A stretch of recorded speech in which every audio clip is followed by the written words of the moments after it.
Hello. Howdy. Yeah. Welcome to launch day. We're here for the world's largest dungeon. I'm JM. That's Chris. We're going to be your hosts for the next couple of hours and then at random points over the length of this campaign. Chris, how's it going? Pretty good, man. It's launch day. Very excited. Yep. Did not get any sleep last night. The launch day jitters were definitely in full effect. Yeah, this is going to be huge. So, folks, thank you for joining us. Everyone, if you're here now, you're probably aware that the world's largest dungeon is coming back with a special 20th anniversary redo edition, Redux Platinum edition. And this is a famous Guinness Book of World Records setting largest dungeon ever produced. The original came out 20 years ago in was it 2003 technically when it was launched? 2004, somewhere in there. Yeah. Somewhere in the golden years, the long ago, the time before the apocalypse. And we're bringing it back in a really big way. It is lovingly redone. It's going to be 4 volumes. There's going to be a chance for all of you who have not broken into the RPG industry and want to break into the RPG industry, that there's going to be a contest running the whole length of this campaign through our Associates Portals to Adventure called the Secret Doors Contest. And you can see the pledge level, like the lowest pledge level, the smallest, the entry pledge level, the default pledge level is a Secret Doors volume. And that's going to be all new content.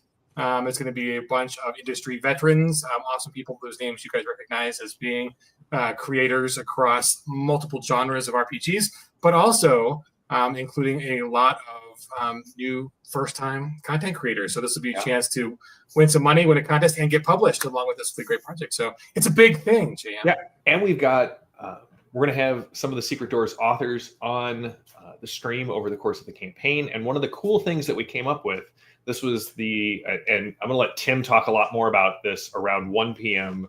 Eastern.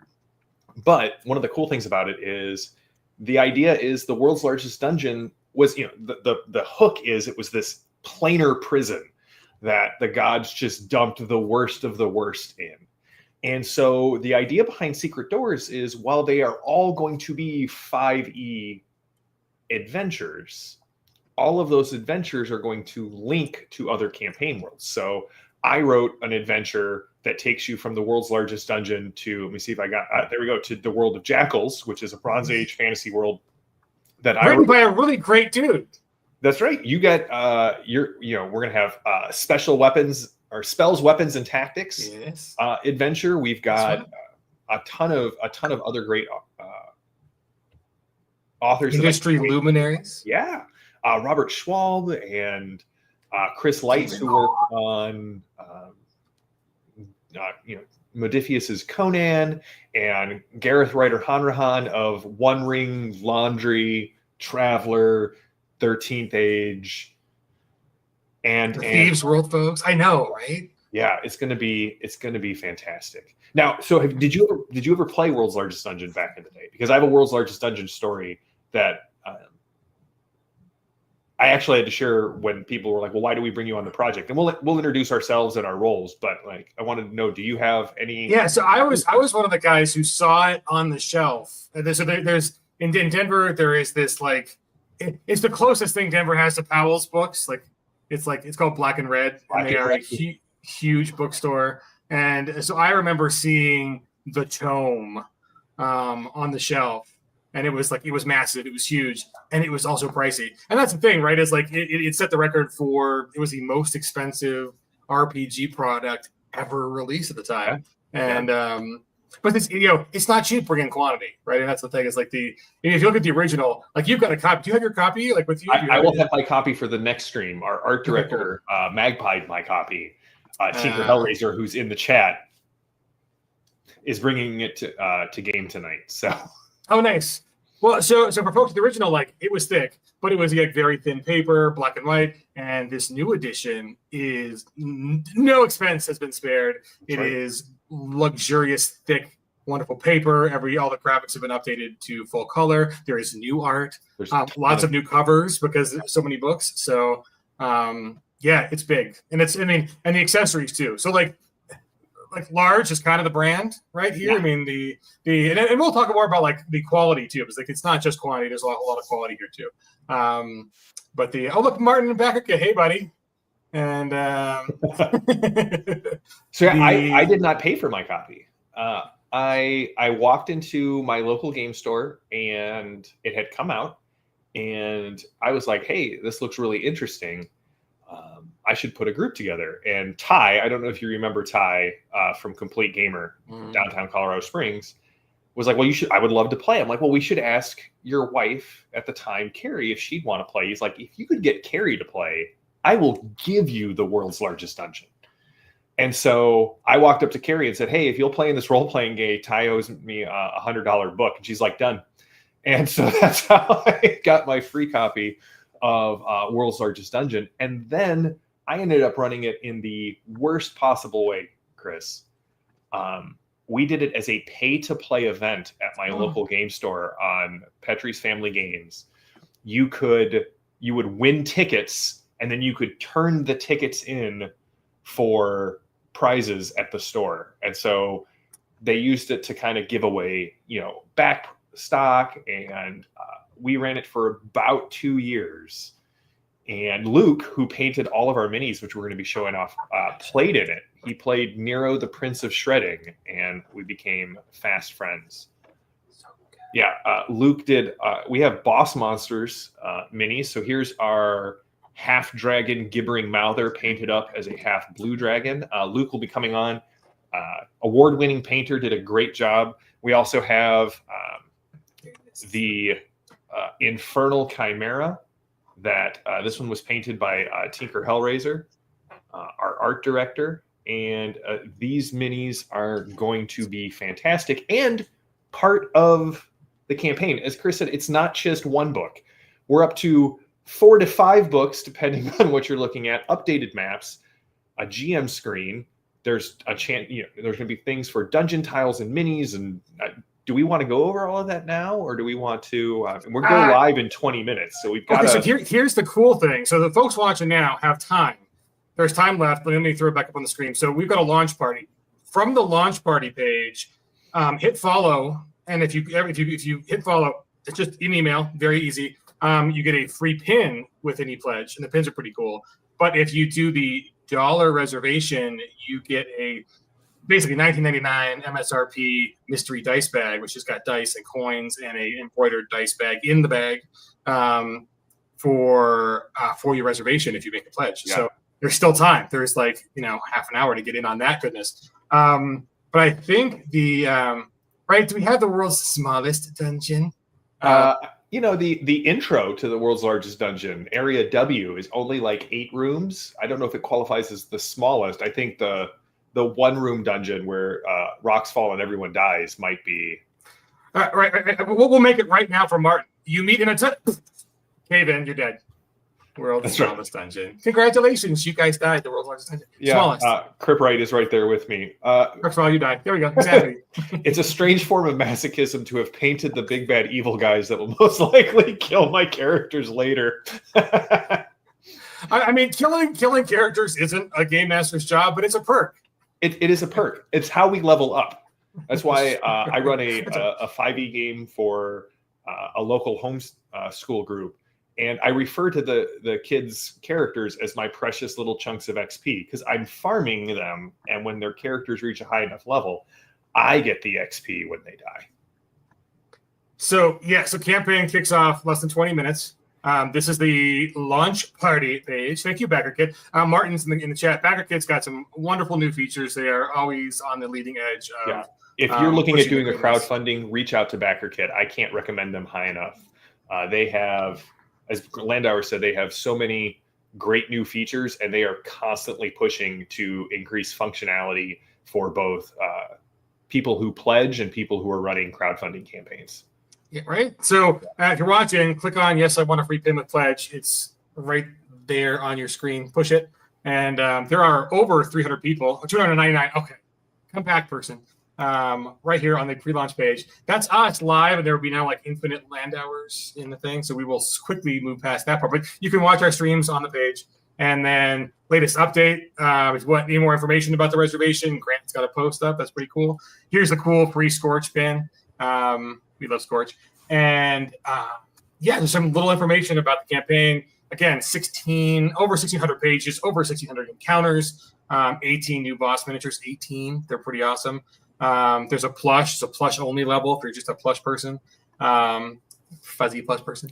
The exclusive dice from Fan Roll. There's an audiobook version, which there's gonna be an audiobook version. So we had a question. When does the book come out? Do we want to talk about that? Yeah. So here's a cool thing.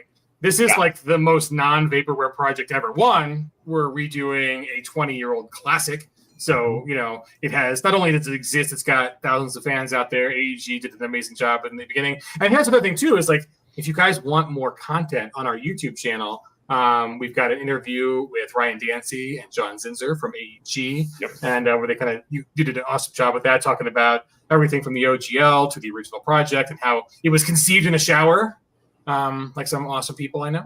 And then we've got an interview with the artist who did our sculpting, and then the artist who did the painting for the miniatures too. So good stuff on the YouTube channel. But yeah, why don't you talk about the book, and then maybe we'll take a peek at the pledge level so folks can So we'll talk a little bit about the timeline, and then we can. John Zinser is in the chat. Welcome, John. Welcome. It was great to interview you. I look forward to doing it again sometime.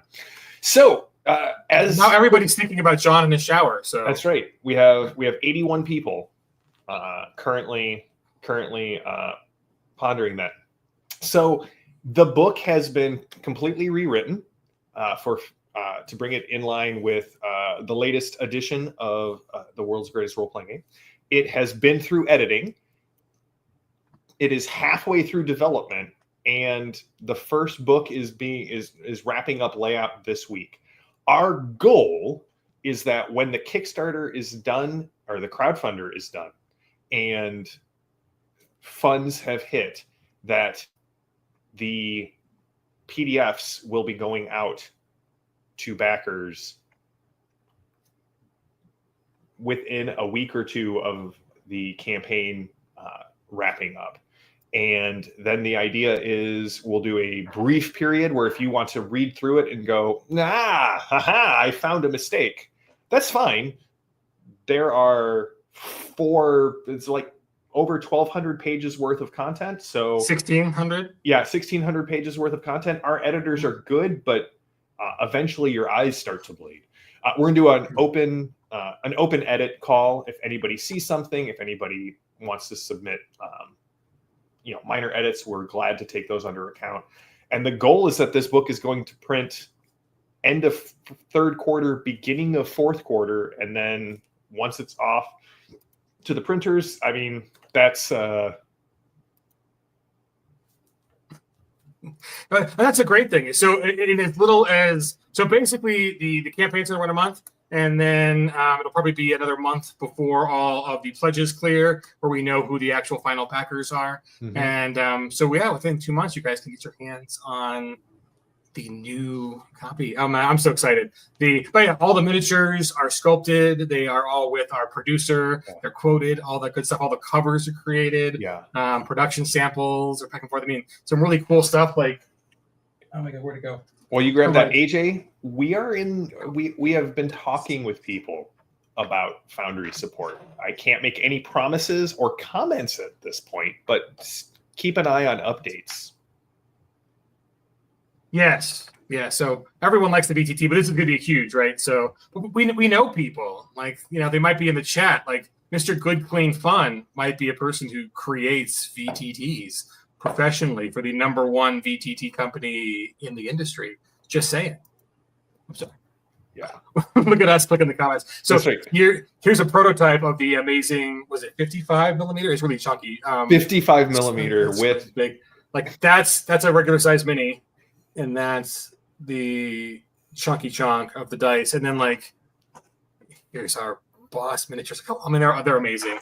I can't wait to show them all off. Do we want to talk minis first, or do we want to talk pledge levels? We got 13 minutes till it goes live. Yeah, let's do a sneak. So let's play the video, the campaign video, so folks can get the coolness.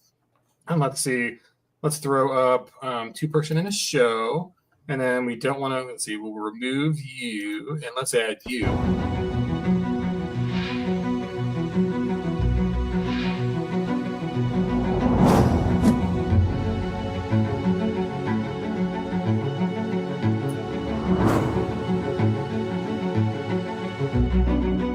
The world's largest dungeon. The name says it all. The world's largest dungeon, Platinum Edition, is here. Alderac Entertainment Group published the original 20 years ago, but now we've greatly expanded and improved it. And we're going to give you an opportunity to be published as part of it, but more on that later.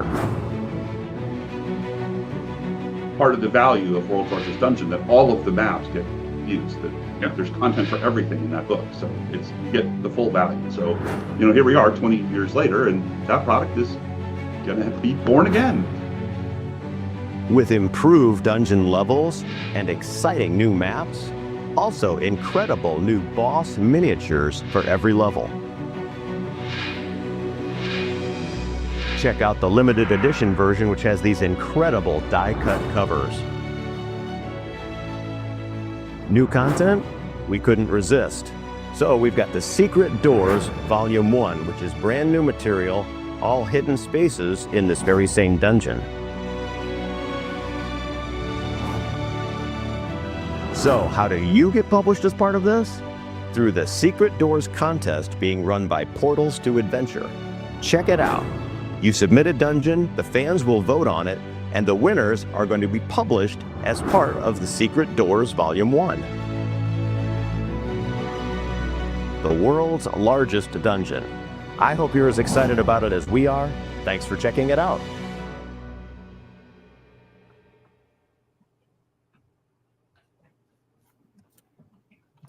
Coolness, right? Yeah. So I'm gonna queue up the campaign page so folks can get a preview of pledge levels, add-ons, all that good stuff. And yes, goodness. Oh, there's a really good question actually. So AJ the Ronin asks, "Are you guys adding fluff or story? The original one, the plot was not large enough for the dungeon."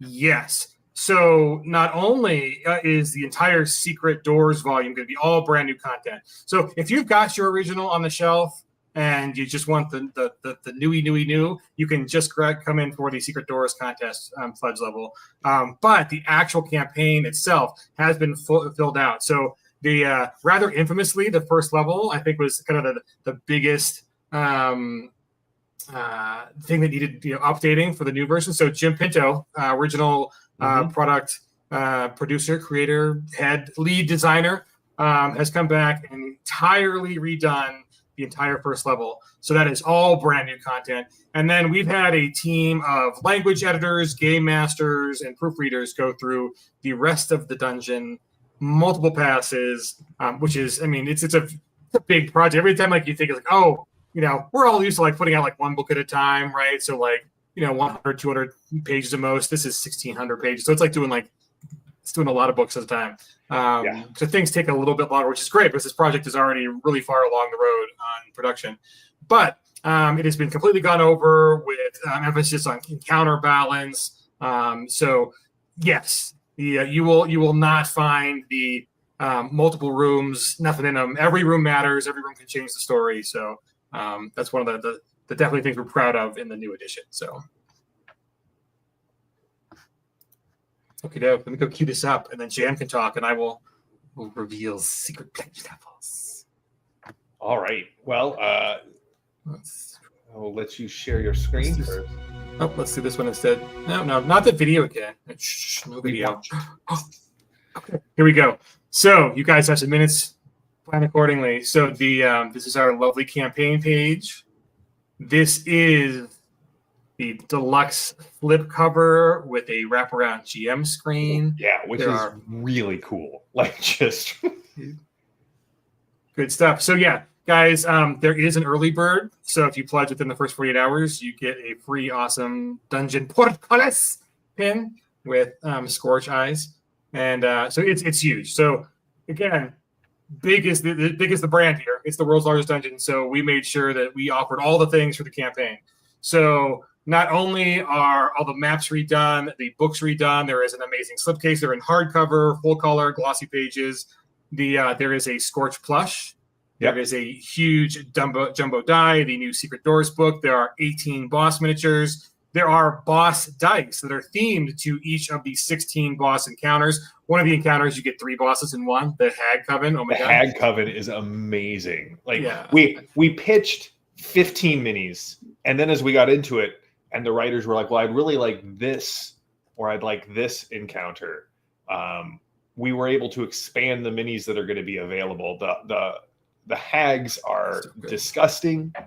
I love them. The Chimera and the Gibbering Mouther, as we showed off, Anguish and Madness from the Halls of Flesh are wonderful. Man, Luke did just a killer. I can't wait to watch you interview Luke again. So yeah, there's going to be, I think we said 18, right? There's 18 minis 18. now. There are 18 boss miniatures. We are offering STLs for folks who want to print at home. Yes, the hags are just misunderstood. But okay, so said no one in a fairy tale ever. Right. So in addition, so we've got 6 thematic delvers. There's the Dirty Delver, the Glacier Delver, the Undead Hunter, the Nature Lover, and the Hothead.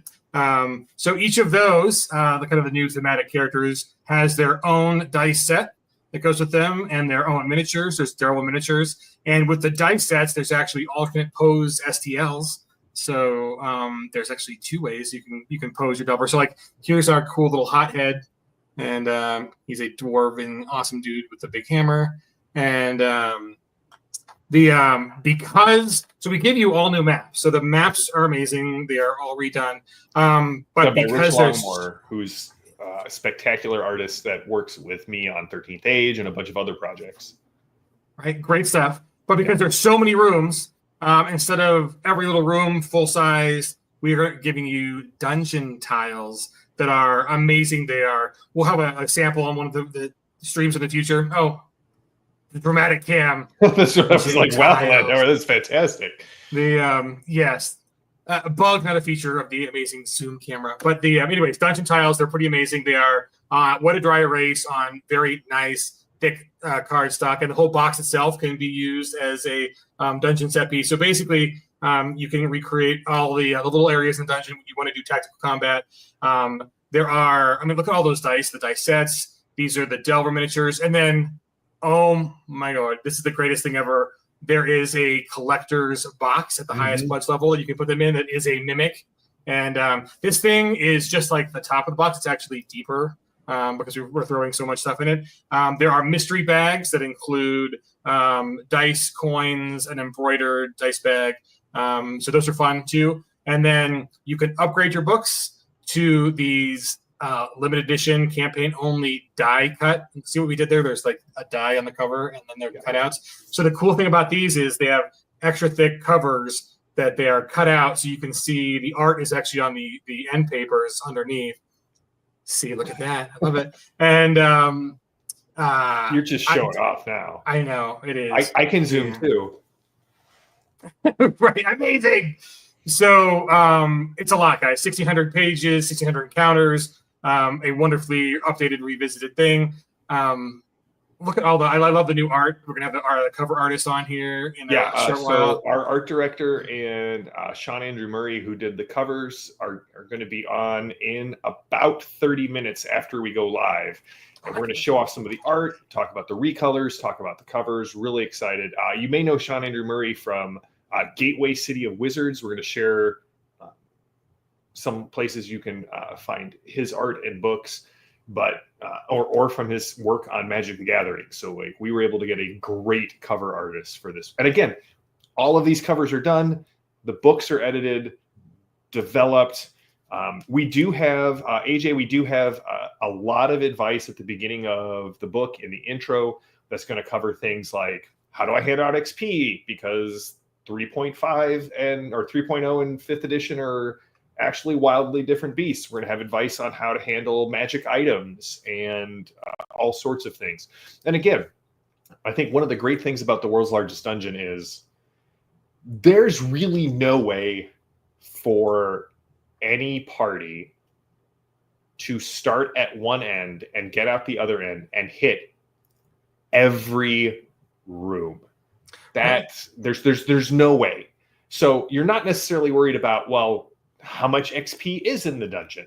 It's really more of what's the path and the story that gets told along the way. And on top of that, as John and Ryan said in our interview, one of the great things about it is even even if you're like, I have no desire to run an entire 15 region dungeon, this is a resource for, I like this group of 9 rooms that has to do with giants, and giants are a big thing in my campaign. I can lift this whole cloth and set it down. Or each region can be broken apart and used as its own dungeon complex, kind of independent of everything else that's going on. So 2 minutes ago, guys, let's run through the pledge levels real quick. The Dungeon Delver is at $2.99. This gets you the Secret Doors book, the 4 volumes of the dungeon, the slipcase, the wraparound GM screen. It gets you the PDFs and the audiobook. If you want to throw in all of the miniatures in print, including the 18 boss miniatures, the Delver miniatures, all the dice sets, and the chunky dice. We have the Legendary Explorer at $9.99. And then the Dungeon Master includes the limited edition covers that are die cut. It includes the big box, which is amazing, the Mimic box, and all the things. If you're just in for digital, the Adventure Initiate is $159, gets you the Secret Doors and basically the digital awards. So it's the World's Largest Dungeon in PDF, the Secret Doors Volume 1 in PDF, and the audiobook. If you just want all the brand new content from the amazing creators who are linking their products to the World's Largest Dungeon, the $49 level is the Secret Doors hardcover 1. The PDF only, so if you don't need the audiobook and just want the dungeon, it's $119. If you are just a miniature collector or a miniature painter, these are amazing value here. $2.99 gets you all 18 miniatures in print.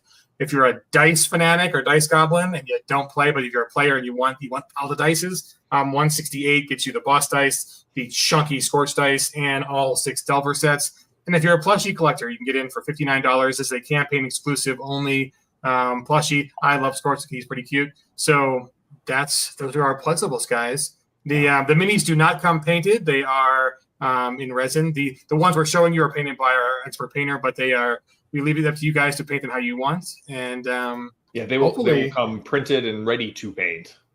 Yes. So I think we're live. We are live. We have 1 backer already. Huzzah! Yay. 2 backers. This is awesome, guys. Hyperspace Otter. We'll talk about that when we have our art director on. But we have paid human artists to do all of the work in World's Largest Dungeon. Whether that's Rick Hershey did a bunch of art for us. We had a number of people do the recolors of the original pieces of art. Sean Andrew Murray, MD Beard. I love humans too. They're some of my favorite people. So, Shane was number 2. Thanks, Shane. Always good to see you in the chat. I'm used to only seeing you in the chat on Thursday nights on your own channel. So this is fantastic. Shane drew a Joker, and yes, yeah. So this is kind of nerve-wracking, and one of the interesting things, like I think we talked a little bit on the campaign page, but this has been in the works for almost a year and a half now, and we're halfway to funding. Yeah, World's Largest RPG is a very small company. I mean, our all hands meeting is 2, 4, 6 people, not counting the freelancers that we work with, both freelance artists and freelance writers. Our editing team is fantastic. We've got a great layout team, and I would like to personally call out one of our people, Joshua Kelly. I think he personally rewrote at least a quarter, if not close to half of the dungeon, and is our lead developer. So he's taking the stuff that the writers gave us and doing a final development pass, cleaning everything up, making sure it's in line with 5th edition. I am a huge fan of Josh's 5e work. He is the one who, for Strange Owl Games, another company that I work with, he's the one who did the 5th edition conversion for Space 1889 After, including the great ship combat rules. We funded in 2 minutes. Hot damn. Well, that's the first we're done here. We're going home. Pausing event that is over. We have almost we have over 250 people watching this stream now. That's Welcome. Wait, that's just on Twitch and Facebook and YouTube. That's not the hundreds of people who are in the launch party, which is huge. Yeah, how many do we have? Because we have almost 8,000 followers on the campaign page. I think it just turned to the campaign one instead. So yes, there were lots and lots. So thank you all for 500. There we go. Martin knows. Thank you, Martin. Martin is the best. So Martin, you just shouted Martin. Martin is probably like the best guy in crowdfunding. He works at BackerKit, and he's a strong force for good in bringing features to the platform for backers and for producers.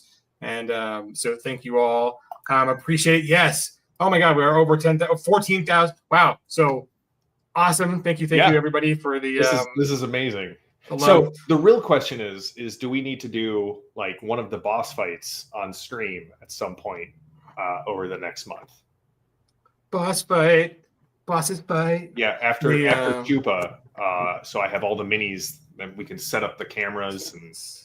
So guys, so if you're in the Texas area and you want to see these awesome minis in person, come down to Chupacabra in 2 weeks. Yeah, 2 weeks. And we will be at Gen Con this year in the Studio 2 booth. So if you're a backer and want to come and say hi, come and find us there. Maybe it's good like the let's see, Martin says so here's the cool thing, Martin. So it is the world's largest dungeon, but it is not the world's largest dungeon crawl.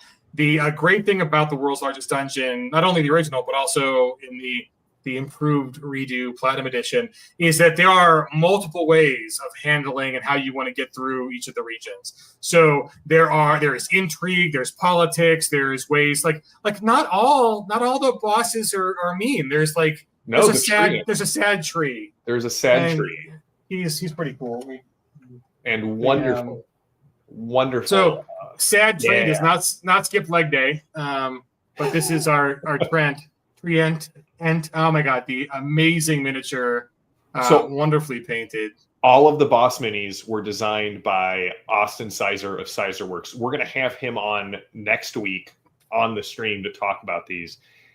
He did an amazing job. And if you need minis done for a board game or a role-playing game, you need to reach out to Sizerworks Minis. They are, Austin is a great person to work with, a fun guy, loves gaming, loves minis, and has a great eye for the details on these things. Like, again. And the cool thing is he's also doing shirts. I love the Chimera. It's so good. All of the skulls on the ground. Poisonous, venomous tail. Yeah. So good. I think I said this one was painted by Tinker Hellraiser, art director.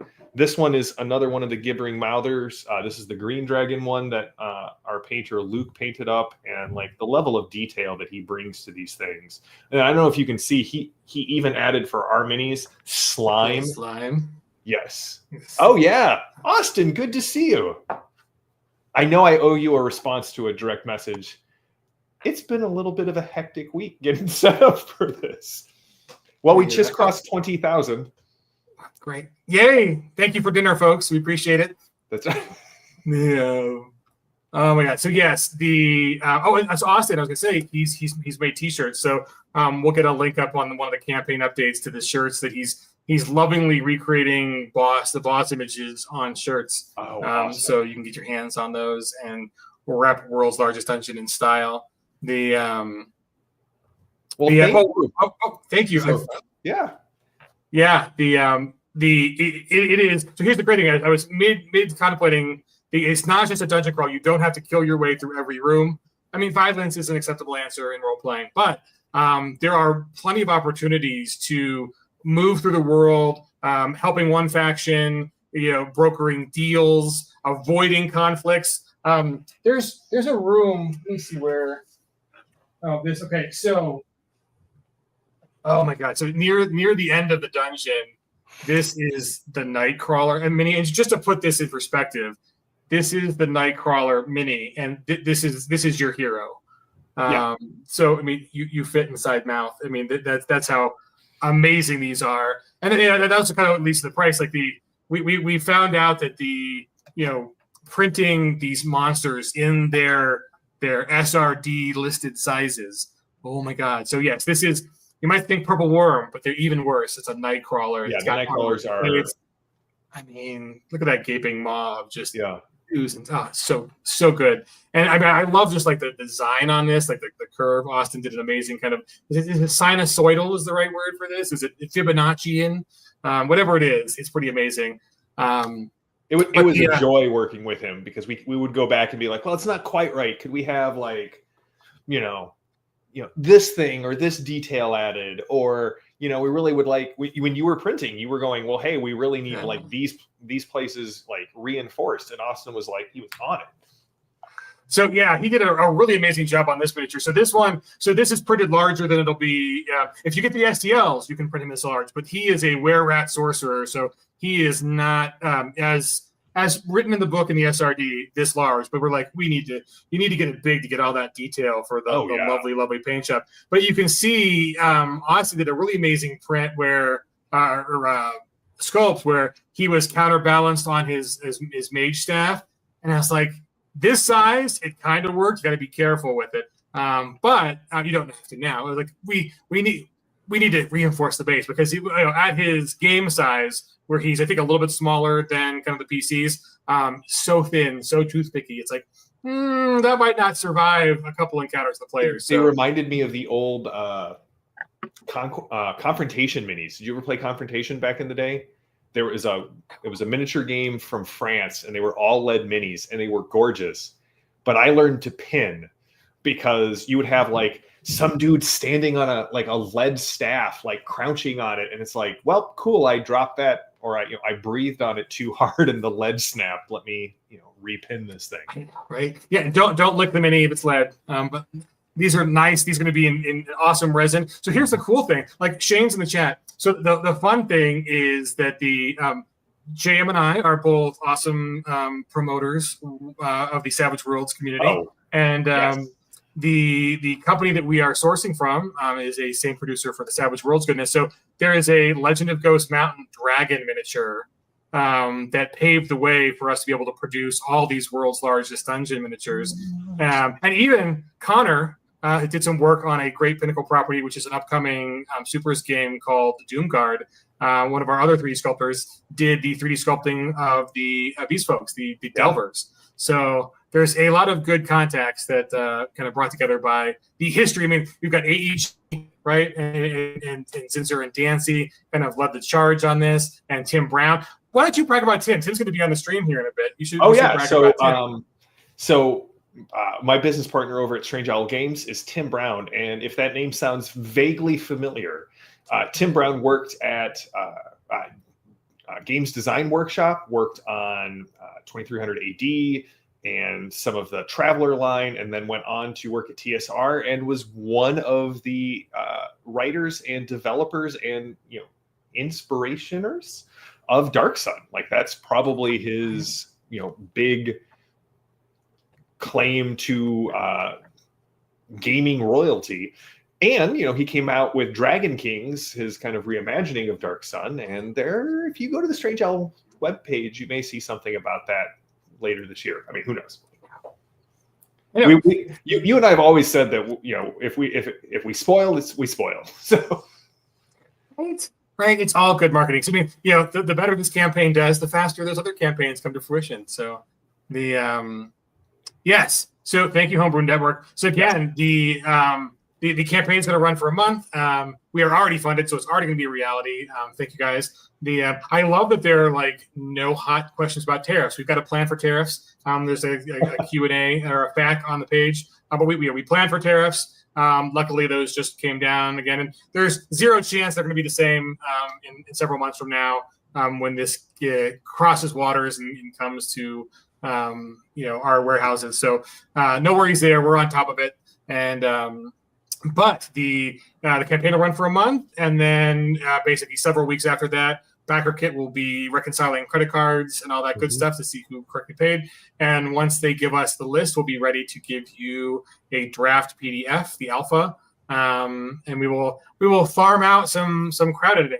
Again, the nice thing about this campaign, though, is we've had professional game masters and editors go through all of the books so far. Well, not the Secret Doors yet, because the Secret Doors is growing as we speak. Again, Portals to Adventure is a great thing we'll mention right now, because that's your chance to get published in this adventure. There's going to be a contest, and the cool thing about it is that there's a Portals to Adventure contest where it's open to anyone, backers or not, to vote.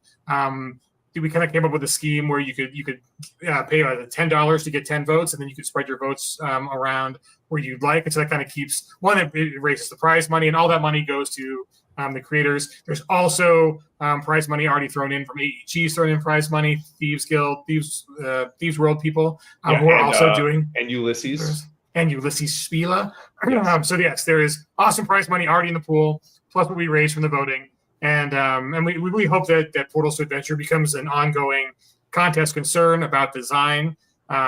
Just because we love seeing people get published. It's kind of part of the mission of joining us in this hobby and this hobby industry. And you want to talk about the Discord server? Oh, we should give you guys the link. So I'm gonna post the link right now. Really damn. So yeah, join us on the Discord. Them's the link to the Discord. Basically, there's any questions you have about the campaign or about look at this. Bing, bing, bing. You post a link, and then I could. Here we go. I can hear all the joins. You guys are crazy. Thank you. Welcome. I'm so glad that you guys are as ravenous for this. But now for the next 2 hours, I'm just going to hear you guys join the Discord in my ear. But thank you so much for the being a part of this project, guys. So coolness, the contest. We are going to be doing, I think, at least 10 folks, and then there's going to be a chance, depending on stretch goals, and we're not going to announce any today, so tune back in tomorrow for the big stretch goals.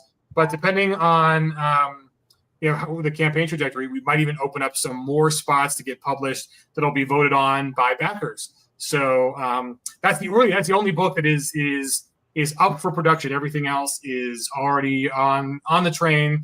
The Secret Doors adventures from the industry people are already in editing. So as soon as we get the main book done, that goes into layout. Again, this has kind of been Tim's and mine learning experience as we've been going through different things. We wanted to make sure that we launched with as much of this done. And big thanks to Studio 2, another one of our partners, who, they put a ton of information and support behind this to make sure that this is not a pie in the sky goal. Like, as we said, everything's been written, edited, the art's done, the maps are done, the minis are done, it's in layout, it's in development. We're close. So we've got a special guest who's about to come on. Yes. So I'll pop off for a bit so we can make room. But I just wanted to say there are 1,300 people on the launch party page right now. So thank you all for tuning in for the world's largest dungeon. It has been a labor of love over 20 years from some of the greats in the industry, and it is your chance too, as a fan, to get involved and get published as well. We are so happy to have brought in so many new artists. And that is who our first guest is. It is Sean. We gotta wait. Yeah, we gotta wait for Tink as well. We gotta wait. Yeah. Oh, okay. We're gonna wait. But Sean's in the green room. Sean's in the green room. We've provided virtual M&Ms of the color that he specified in his writer. And yeah, we have we crossed $45,000 so far. It's great. I am very excited. And okay. So how much time do we got? Is there time to run through the page one more time? Let's do it. We got 3 minutes till. Awesome. Okay. Yeah. So let's do show on stage, and then let's go over here and let's do the add-ons. So let's see. View project Infinite Us. Oh, I know that there's too much. Too much. Okay. Beard. So the there's a limited. So if you get the edition and you want to upgrade just the books, you can get for just extra $200. You can upgrade to the die cut books. a limited amount on those. Those are already going. Let me see what good stuff. So the Secret Doors hardcover, $49. That's just all new material, industry leaders, luminaries in the field, and then our contest winners. So that's a great way for just, that is, so here's another great thing too, is even if you don't have plans to run through the whole dungeon it'll take years. But you can mine ideas because every region has got its own flavor. It is a great resource for a game master to pick up and just mine for ideas. The Secret Doors PDF, $24. The Boss Mini STLs are only $49, and they are gorgeously, like, we've gone back and forth. I've printed all of them myself multiple times. They are wonderfully designed. So that's a lot of fun there, and you can size them up as much as you want. And one of the cool thing about Austin Sizer, the guy who modeled the Boss miniatures, is that he over designed these, and I mean that in a very good way. There's no negative. They look amazing 4 times the size as they are designed for the table. Yeah. So the amount of detail. So that's his miniature. Here's my Maxiture. Gibbering That's Mountain. right. Yeah. So the Red Dragon we made 3 times larger than. Well, I think he's like 1 for 1. Let me see if I can't find.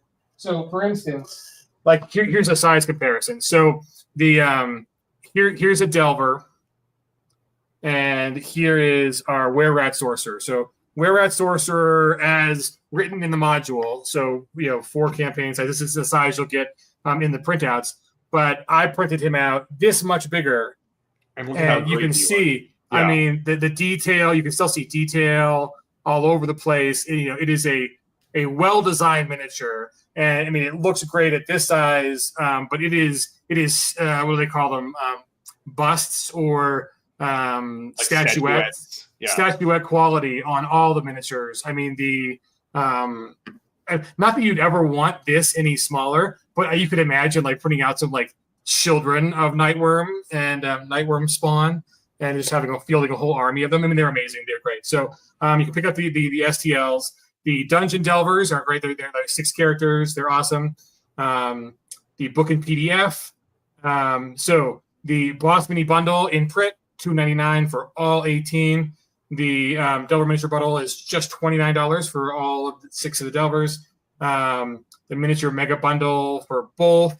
And then, if you want, you can add on individuals of the boss miniature. So if, like, our Goblin boss, he's amazing in his throne. Longtail Were-Rat, you see how cool he is. The Barghest. The Cathrax, who's a Zill. You can Jardarir, who is dramatic. Yeah, I love that pose. He's a giant. Oh my god, I love this camera. That miniature is just gorgeous. Here he is in all of his 3D glory. Man, just a gorgeous miniature. I mean, I love the tusks, and he's one of the final encounters if you go through canonically in the dungeon. The Chimera. Love the detail in this one. The Black Dragon. I think this one is my favorite paint job. I mean, he's just dramatic, or she. I don't want to assume the Black Dragon's gender, but I mean the wings splayed out are amazing, and kind of the hand casting a spell. Madness. This is the one we gave away 500 of these at Gen Con last year. Super popular. Love seeing folks when they kind of send us back images of them getting all painted up. The Hag Coven, all 3. The Drider. This thing is, if you're scared of spiders, don't buy this mini. But if you love that, it's so well designed. It is arachnid and drowish, and just the face, and it's great. It is great in detail. Our Trient, amazing miniature. The Boar Demon. I mean, JM talked before about the back and forth on the miniatures. We talked a lot about what might appear in Boar Demon Scat for a good reason on this miniature. It's true, yeah. Skull sizing was an issue, and great. The Cryo Hydra, this thing is amazing. All those heads and just the way it was designed. Yeah. The World Eater is great. I mean, I think it's probably my favorite mini. It's just like, I got to show it off at the last CupacabraCon, and people were just kind of blown away by it. And the Tyra Scorch, the big red dragon, and then the Kraken. Oh my god! So other cool things that are just purely add-ons. Reaper has supplied us with a horde of miniatures, $3.99, and it's a limited quantity. There is a just metric ton of miniatures to be able to run this dungeon. It is a great price. We already have these in hand. That's why there's a limited quantity of them. So this is a great way to just get, if you are an aspiring game master who wants to play in person, this is a great way to fill out the kind of things you're going to be playing in the dungeon. Our friends at Abbey Normal Games have these dungeon furnishings, which is a great, awesome. Like, no one ever thinks about all the other stuff you can find in dungeons besides monsters, but this is a great way to have that simulacra of being in a dungeon. And then we've got our lovely Delver minis separately. The Scorch plushie. So if you're just a plushie collector, this is the only way to get Scorch, not coming to retail. The Mimic chest is kind of amazing. The Reaper case, so you can put all those miniatures in a case if you want to carry them. Dungeon tiles, they are great. We're going to get those on stream in the future. There's a pin bundle, Scorch pin, Delver pin, Glacier Explorer pin, Hothead pin, Monster Slayer pin, the Welcome to the Dungeon pin, which if you guys back in the first 48 hours, you can get one for free. Yeah. The Scorch mini, the boss dice, the dice packs, the mystery. These are kind of a cool thing. There's just a lot of good stuff. So you can add on to your heart's content. It is almost, a la carte. We realize it's a big ask, but it's a big project, folks. It is 1,600 encounters. Just gorgeously redone book. We thank you guys for joining us on this adventure. I'm going to turn it over to JM. Martin just says over 51K in 20 minutes. Yeah, we're at 50, almost 56 now. That's crazy. Thank you for an amazing first half an hour, just under an hour, folks. That has been. Thank you for funding us so quickly. It's been an awesome project, and it's going to continue getting better. We'll have some updates. We're going to go into like why all these boss miniatures are amazing and what the stories are behind them. We'll talk more about the story behind the dungeon and kind of the cool thing. It's like this. It was a celestial prison, and then the gods kind of lost control of it, and the seal started to break, and that's that's where the players kind of come into the story, and it is big in all the ways that are important. So appreciate you all. So I think, are we ready? Are we ready? I think we're ready. You wanna produce this for me and get us switched over, and I will introduce. You talk. All right, so we're going to jump over right now to talk with Molly and Sean. Molly was our art director and instrumental in getting the arts doing the art direction on. There she is, on the covers, on the helped me do art direction on the minis, helped me, did the recolors, got the art put together, is working with layout, is working with covers. Molly, welcome to the world's largest stream, or world's largest dungeon stream. I don't know if we can call it the world's largest stream. And then I'm always excited to talk to you, Sean. So this is Sean Andrew Murray, who did our covers. We're going to show off some art. I'm going to put a link to Sean's web page here, and then in a bit I'll post to Gateway City of Wizards. So welcome. Hi. Hello. Let's start with Sean. Can you hear me okay? Yeah, I can hear you fine. Sean, I mean, you've done Magic. You've got your book coming that's out, your art book, and kind of the Gateway City book out, and it's in the process of becoming a role-playing game. What's your experience with role-playing and maybe dungeon crawls? Let's start there. Well, first of all, thanks for having me, and congratulations on all the early success on this so far. I was just looking through the the page, and it looks amazing. There's so many awesome products that go along with this, and it just looks like a really tight project. So you guys are to be commended with how much work you've put into it and this quality product you've put together. So happy to be part of it. Absolutely. I mean, look, I've been a fantasy nerd since I can remember. My stepmother, a long time ago, gave me copies of Lord of the Rings to read, and by the time I got to junior high and high school, I was playing Dungeons and Dragons and all kinds of other role-playing games, GURPS, Rifts, all those, classics. Spending a lot of time in, my, friends' basements, because we were not in the cool crowd in high school. So, I always think of it as kind of my high school days. I grew up in Northern Virginia, and in Northern Virginia, there's, it's spread out,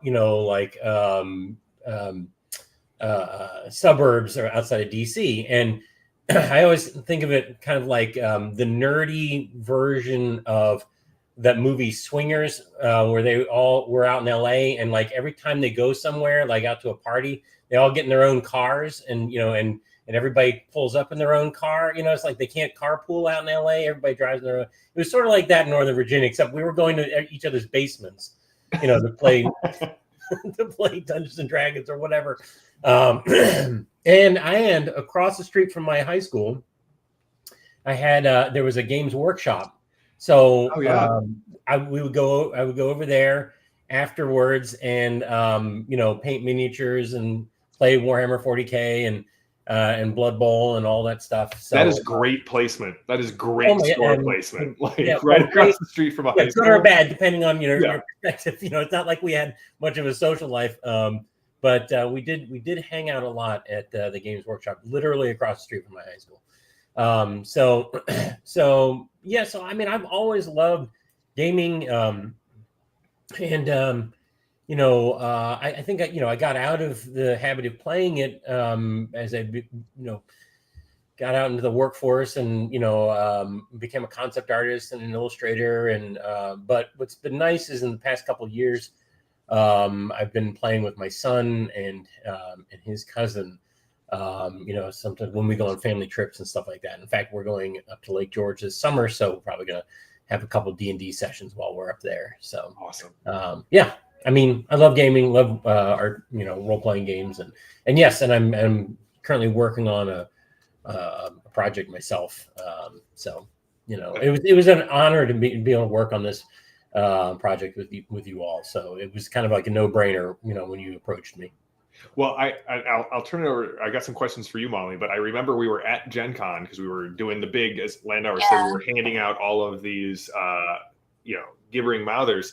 And you're like, my goal for Gen Con is to find our cover artist. Well, so I had talked to Kevin at Palladium, and he was like, best place to find an artist, you walk around Artist Alley, you talk to people because you get to know them better and you get to see all of the artwork. And I was like, yeah, let's do that. Mm-hmm. So I'm like, that's what I'm going to do. And we walked. And so this is the book. Oh, that's where it's at. Yeah. This is Sean Andrew Murray's book, The Book of Wizards. Yes. And then, this is JM's book, but I took it. Anyway, moving on. He had all these amazing, I was drawn to your booth over and over and over. I think we went back and talked to you 4 times. Yes. And I'm like, this is the guy who's going to do the covers, because the way you depicted monsters, there was something that was super unique about it. It didn't go into this kind of storybook illustration, but it definitely kind of it incorporates that element. But then it also you can tell that you have a love for RPG gaming and that element. So that wasn't, sometimes I see art done that way and it's not scary enough. And there was this awesome balance of terrifying monsters, but they had a personality. All of your creatures had a personality. And I was like, yes, this is the one. And the covers turned out amazing. We could not be happier. Yeah, we're going to show those off, and I'll let you and Sean talk about art direction, kind of thought of that. What's your experience with dungeon crawling gaming? Mine or Sean's? Yeah, yours. Oh, my experience with dungeon crawling? Well, I played in, right now I'm playing in how many games? 4 or 5 games a week. And we end up in dungeons. I am not a DM. I'm a forever not DM, if that's the thing. I have no desire to run a game.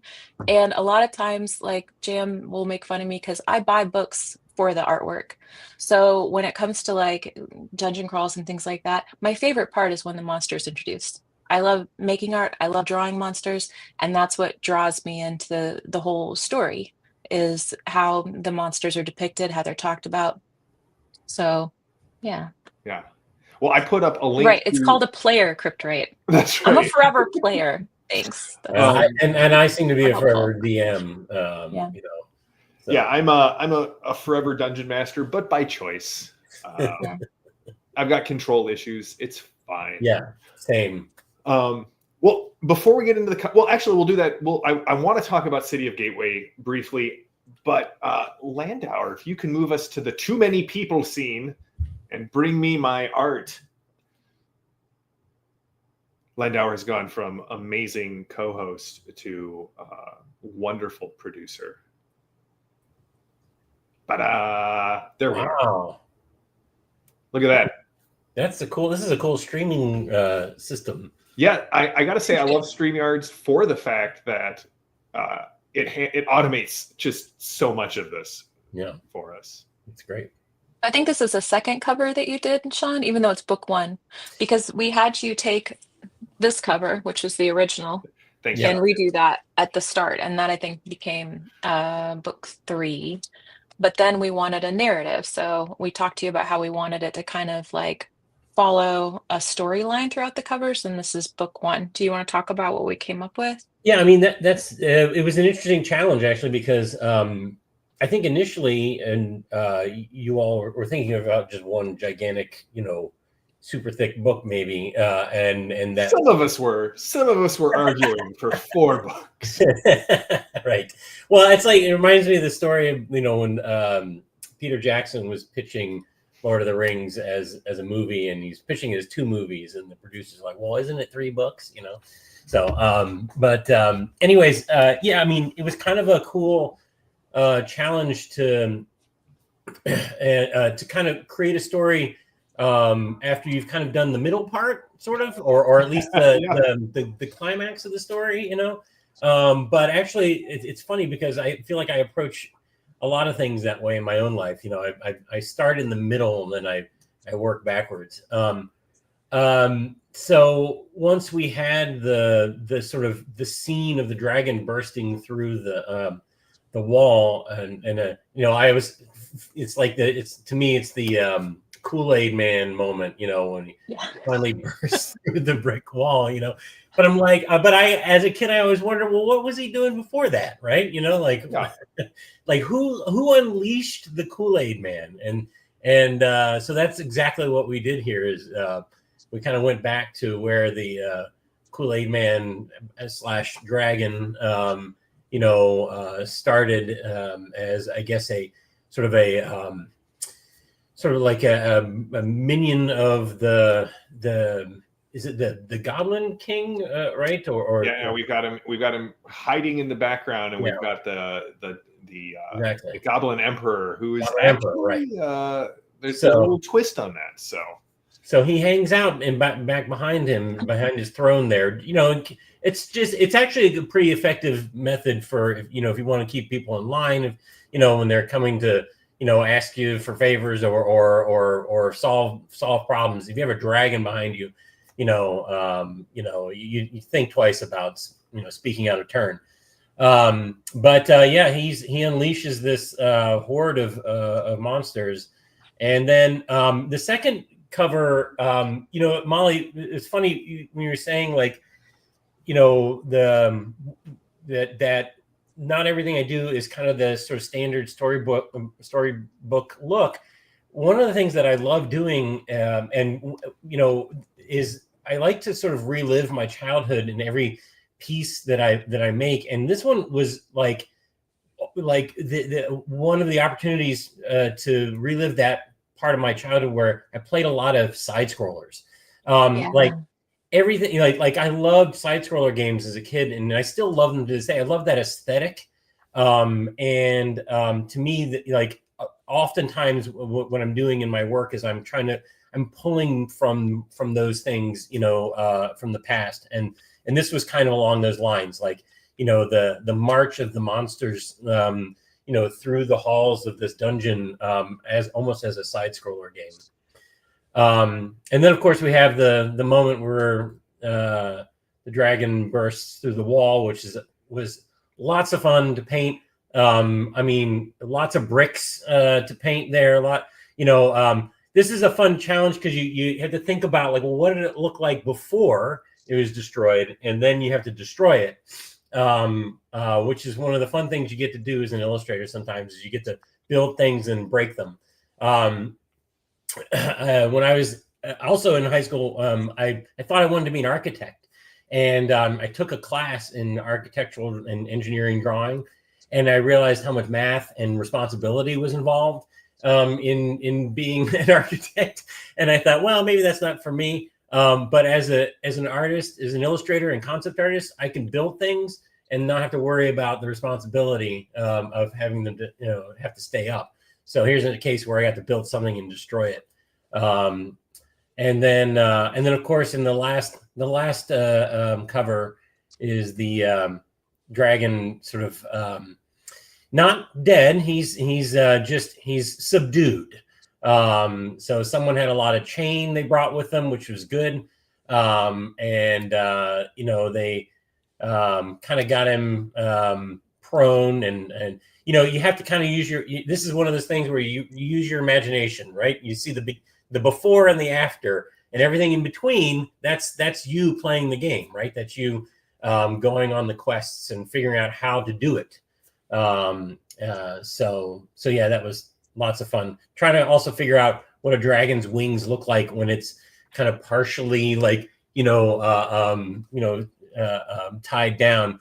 That was a tricky one as well. But so anyways, yeah, it was just tons of fun. Yeah. And one of the I don't know if people will notice, but we just went through all the minis. So one of the challenges that we gave you was that we wanted to include some of the bosses that were in the book on the cover, and then also have them as Austin's minis. So we would take Austin's minis, and then you had to translate that to an illustration and then incorporate it into the cover. And it's so cool to me because, like I said, when I play games, like that's what drives my whole understanding of the story, is looking at all the images. And now we have like the minis that tie in with the covers, that tie in with the story. And I love that. I love that all the artists kind of work together to make that happen. Well, and you've got Connor's Dungeon Delvers there. Yep. At the end. Yeah, and the Dungeon Delvers appear on every cover, and they appear in a lot of other places in the book too. So that's a nice part of the story. Well, Sean, I won't keep you much longer. I'm going to put the link to City of Gateway up. Can you give us a little for people who may not know what the City of Gateway is? Yeah, sure. So Gateway is my sort of personal world building project, something I've been working on for probably about 20 years or so. Right now, I'm kind of at a moment where I finally sort of did the version of this book that I first launched back in 2012 or 2013. I did a Kickstarter in 2012. The book came out in 2014. It was a soft cover, but it really wasn't complete in my mind. And so I continued to work on it over the years. And now the hardcover version of the book is available with short stories written by other authors, maps, a history of the City of Gateway, and then short stories about wizards and wizard factions all involved in this Inquisition in this city called Gateway. And the pitch that I always give people is that Gateway is essentially a story about a city that was built by wizards and magic. But in the time of the stories that I'm telling, magic has been made illegal for essentially everyone but the most well-connected and the most powerful by this guy called the Chancellor, who's sort of this kind of a pseudo religious figure, somehow lives longer than everyone else. Had this moment where he became sort of the hero of the city.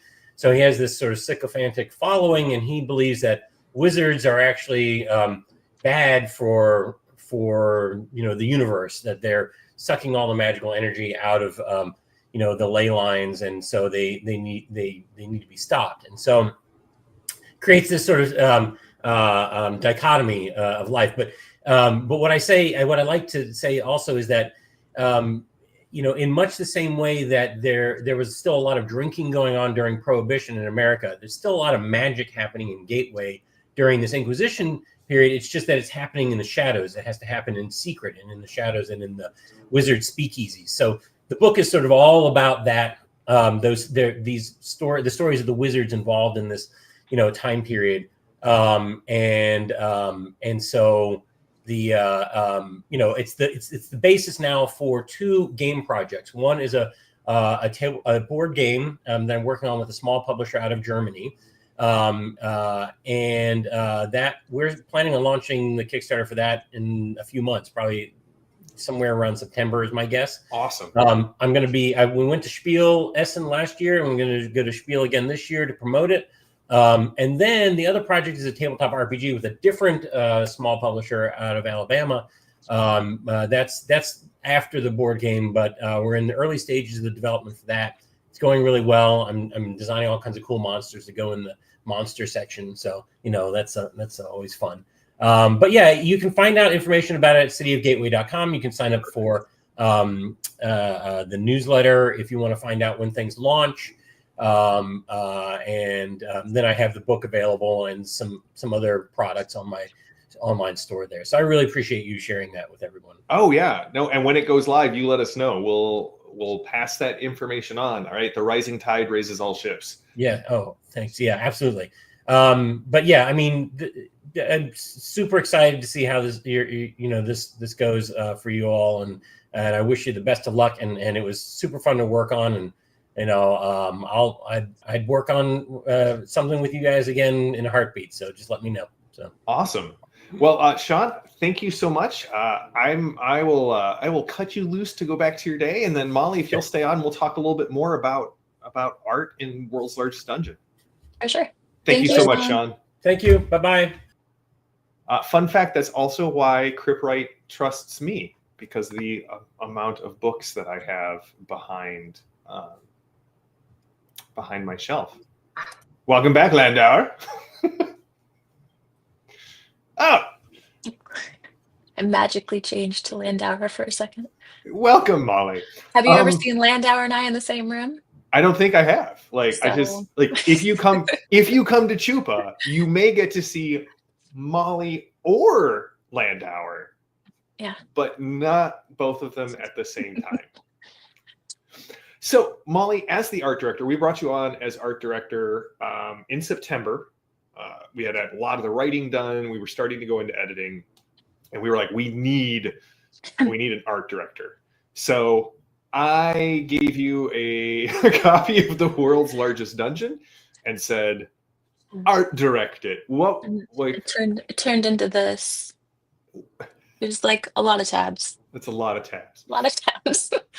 So what was your what was your thought on doing the art for World's Largest Dungeon? I'm sorry, I'm completely distracted by Cripwright, who has given me the like nightmare fuel. Is Landauer the face on the back of your head like Voldemort? Yeah. So, So when we first talked about World's Largest Dungeon, the project grew and grew and grew. We realized that it really needed to be expanded both in art and in writing to make it what we wanted it to be. And so it went from, well, we're going to redo this giant book to we're going to have now 5 books, including Secret Doors. Yeah. And so many other things that go with it, so it can really be the world's largest dungeon. And I wanted to start with the cover and the idea of like what it was going to look like. So we started with Sean, and that kind of the way that Sean interpreted Austin's minis and going back and forth was really how our entire aesthetic started. And then we looked at interior art, and somebody asked about AI art, and it was important for this project. And I understand there's other projects that use AI art and other conversations about it, but it was important to us for this project that we use human illustrators, that we pay artists for their work. And so we wanted that for the entire project. Yeah.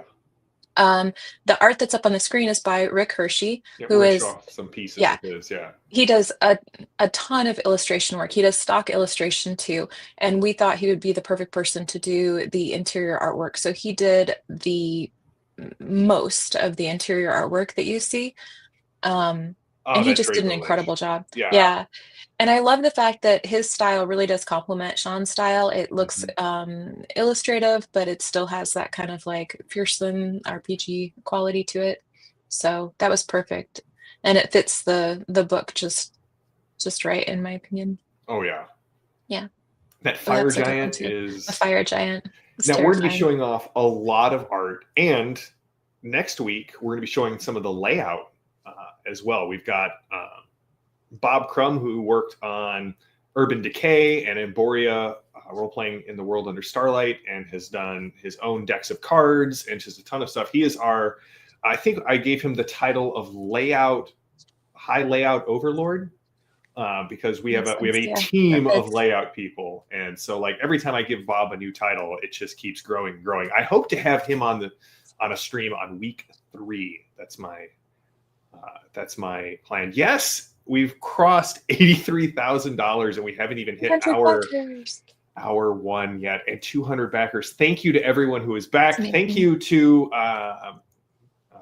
I'm not going to try and pronounce your screen name, but JF, I'm going to try it anyway. Yep, for buying the Scorch plushie. This is why Landauer's an amazing producer. Amazing producer, amazing friend, amazing co-host, just all around great guy. So let's keep looking. Yeah, so Rick Hershey did all of the new art. Okay, so yes, so right here, this one's a great one. We had the concept of having an adventuring party that kind of represented some archetypes, so that people could identify with those archetypes, and he ran with it. He had, I think 5. There's 5 delvers, right? 5 or 6, yeah.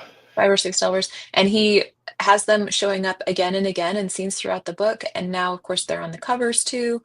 We have minis that Connor made of them, and then we have them in pins. And they're everywhere. I love that, because as a player, I really like having characters that kind of like are in the game that I can identify with too. Yeah. All right, let's see here. Yeah, here's another one with the fire giant and our dwarf delver. Yeah, jumping down. That's a great perspective too. Yeah, Rick knocked these out of the park. Oh, there's the dragon. And 2 more of our delvers too. I just love this creepy thing. So this had to be shown off today. We're going to show off more art, I promise, over the next coming weeks. But that thing is nightmare fuel, and much like Batman, I inflict my suffering on others. So, I love the construct. Yeah. And go ahead. Nope, you go ahead. I was going to say, but that's not all that we did. It was important to you to have the legacy from the original book kind of carried through to the current iteration of the book. Yeah, we talked as a group, and Tim Brown and Frank both thought, okay, well, we really want to represent the original book. That's one of the reasons that we started off with the original cover, and Sean kind of created a new version of the original cover. And then we were looking at some of the drawings, and we know there's nostalgia with some of the old drawings, so we didn't want to just not use them, but we needed to kind of freshen them up and recolor them. So we hired an artist to do that. And is this one? This is, I think, is one of the recolors too. Yeah. One of my favorite thing about the recolors is they look like Mike Mignola's. Like they look like something out of Hellboy. Like honestly, they amazing. Like I love the recolors as well. Yeah, they turned out so good. It's another recolor in the cave. So the originals, I think, were just pen and ink on paper. This is one of the recolors too, and they were recolored with watercolor. I think they turned out beautiful. I would agree. I love that little guy.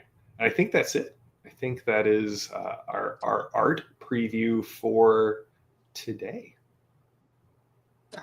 Why does he put me back? Not me, Molly.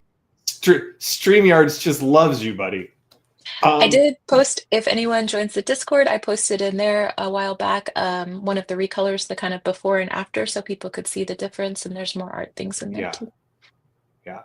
Well, Molly, thank you so much, first of all, for all of your hard work on this project. Like, you're still pulling together art assets to show off in updates and on the campaign page. You were still showing, pulling together assets for layout and for the covers, and we're starting into secret doors. We got to get those art and maps put together. So thank you for, I don't know that I introduced myself. I was going to mention too, on the secret doors for portals.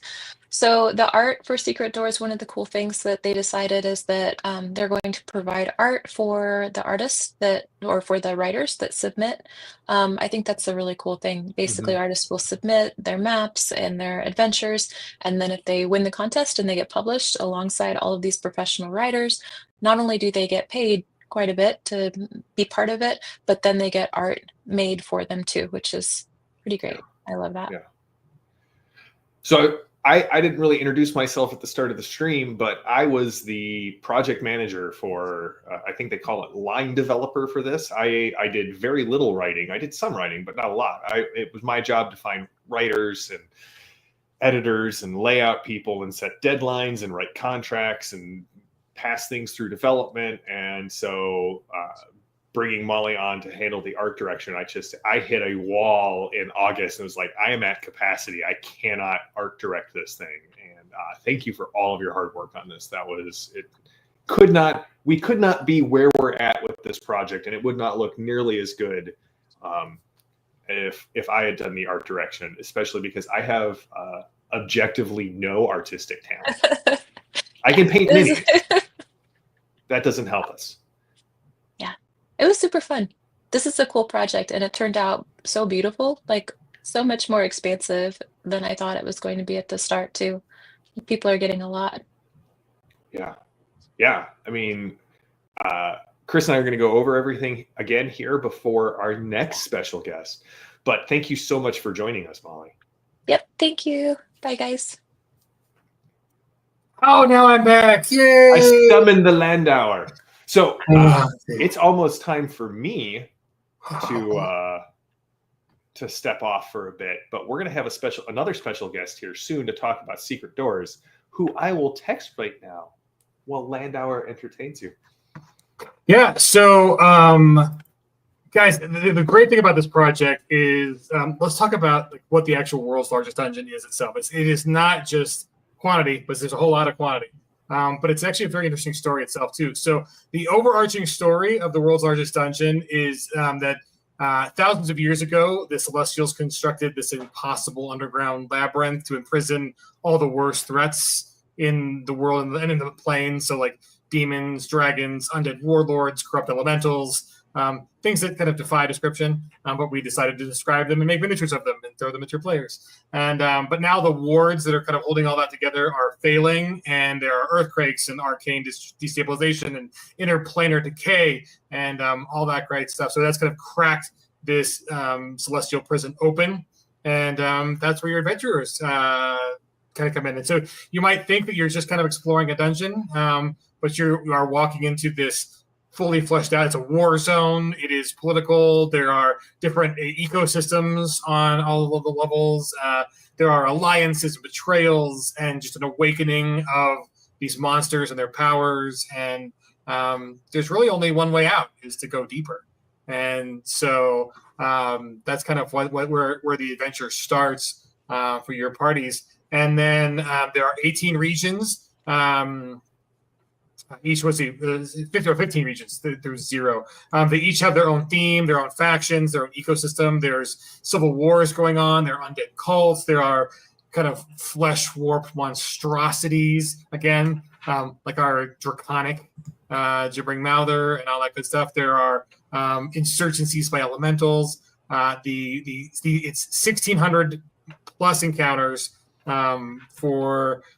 There's trapped hallways. There's secret doors. There's kind of moral quandaries on how you want to play something. Like, do you want to open a seal that is holding in a horrible terror of a nightworm to vanquish it and possibly do some good, but risk unleashing it on the world and on the planes? So there's some really kind of fun decisions there. There are the factions you're going to meet are wide and varied. There's, of course, like the ancient, the divine. There are kind of savage and hungry. There are the innocent that you can save. You can infiltrate. You can become allies with them. You can overthrow the paradigms, or you can get consumed by the horrors.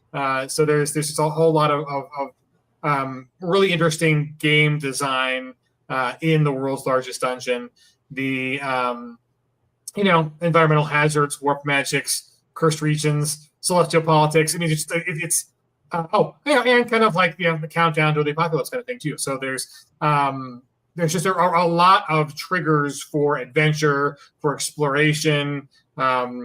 It is not just a dungeon crawl. There is a lot of kind of really cool world building, and we're pretty proud that we've got part of the massive work Jim was involved in spearheading is making sure that not only is this just it's not a reprint. It is not a simple reprint. We wanted to capture the awesomeness that was the original. Check off all the nostalgia factors for the thousands of folks who played this game or ran it 20 years ago or since then, and but also just make sure that the some of the criticisms of the original were taken care of and improved, and then just bringing it up to the modern standard. It is fully 5e. One of the cool things about the offering is that this has been in the works for a while, folks. So this isn't a I know we've been pestering you with signups and all that kind of stuff for a couple of months, but this has been in the works. So one of the interesting questions, we've got a fact on the page about which version of 5e is it 5e or the new just released last Gen Con, kind of halfway and then a little bit more afterwards 5e. So the answer is both. It is written for core 5e, and then we will have a PDF update on just kind of how to beef up some of the encounters, some of the bosses to match some of the new expectations of the still being edited kind of 2024 5e.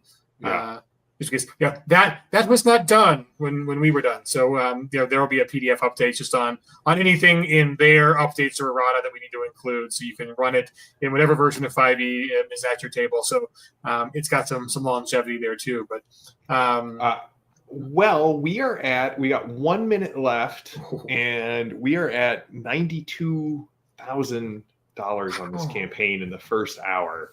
So again, thank you. We now have a special guest to talk about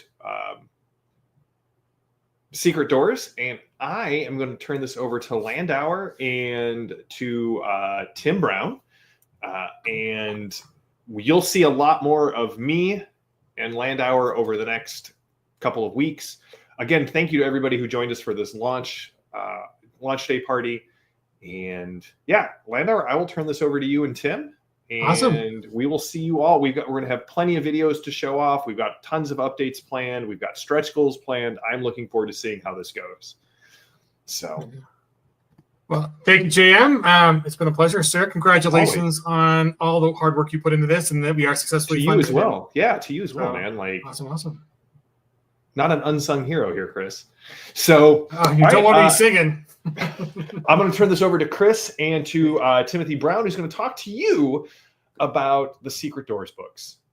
Okay, we're going to do a hot swap. Let's try it out. Let's see. Timothy Brown, are you here? Well, I am. It hates my camera, but it loves my microphone. So just imagine. I look pretty much like that icon. So, in case you were wondering, that's. Wait, no, I'm the only one who gets to be small and pasty white and round. That's me. Wait a minute.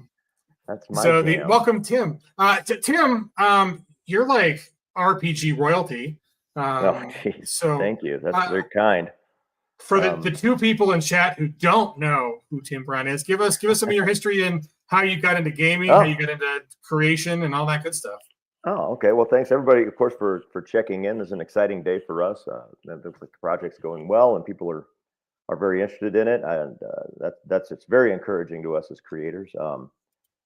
I'm Timothy Brown. I've been in the industry for a long time. So when Chris here says your royalty, that's just really just persistence, and I haven't died yet. Is kind of where we're at. But I got a good start in the role-playing game industry way back in the 1970s when I started hanging around at Game Designers Workshop, GDW, the guys who were destined to make Traveler and Twilight 2000 and all these other great role-playing games. And I literally just hung around and pestered my way into the business.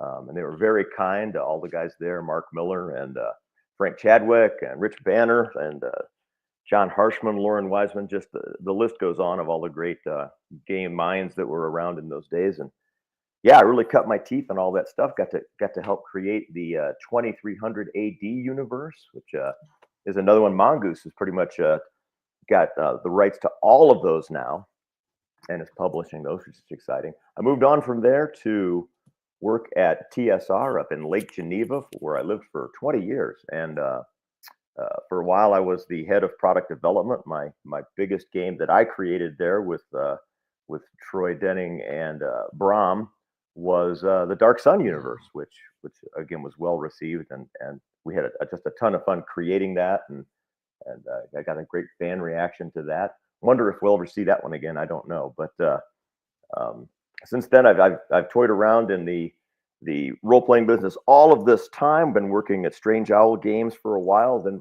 we partnered up, of course, with World's Largest RPGs to be the publishing partner for the thing we're here to talk about today, which is the World's Largest Dungeon. It's 20th anniversary edition, which is out today. Yeah, it is amazing. So again, congratulations on the excellent launch, sir. Yeah, thank you. It's very exciting that folks have been embracing this so readily. Just to answer some questions from the chat. So Ray asks about the $2.99 pledge. So that is correct. The $2.99 pledge, you get all 5 volumes in hardcover, and then so that's an easy yes. That's going to be all four volumes of the dungeon, the map folio in the slipcase, the wraparound GM screen, and the Secret Doors Volume 1. So I think I'll start there with you, Tim. What is the Secret Doors aspect of this campaign? We decided early on, this was, of course, the 20th anniversary edition of the original World's Largest Dungeon, put out by AEG, John Zinzer and that crew. Great product that they made way back 20 years ago, if it could possibly be that long. The idea of theirs, of course, to create one gigantic dungeon that would have everything in the SRD, all the monsters, and if you played it through, you would basically start at first level and get all the way to 20th. What a mammoth concept that really was, and that people would embrace it as they did is really astonishing. Really, I mean, how many games would it take to get all the way through that? But and we knew we were going to update that to the latest edition, and we wanted to improve it in so many ways. We wanted to, get in and fix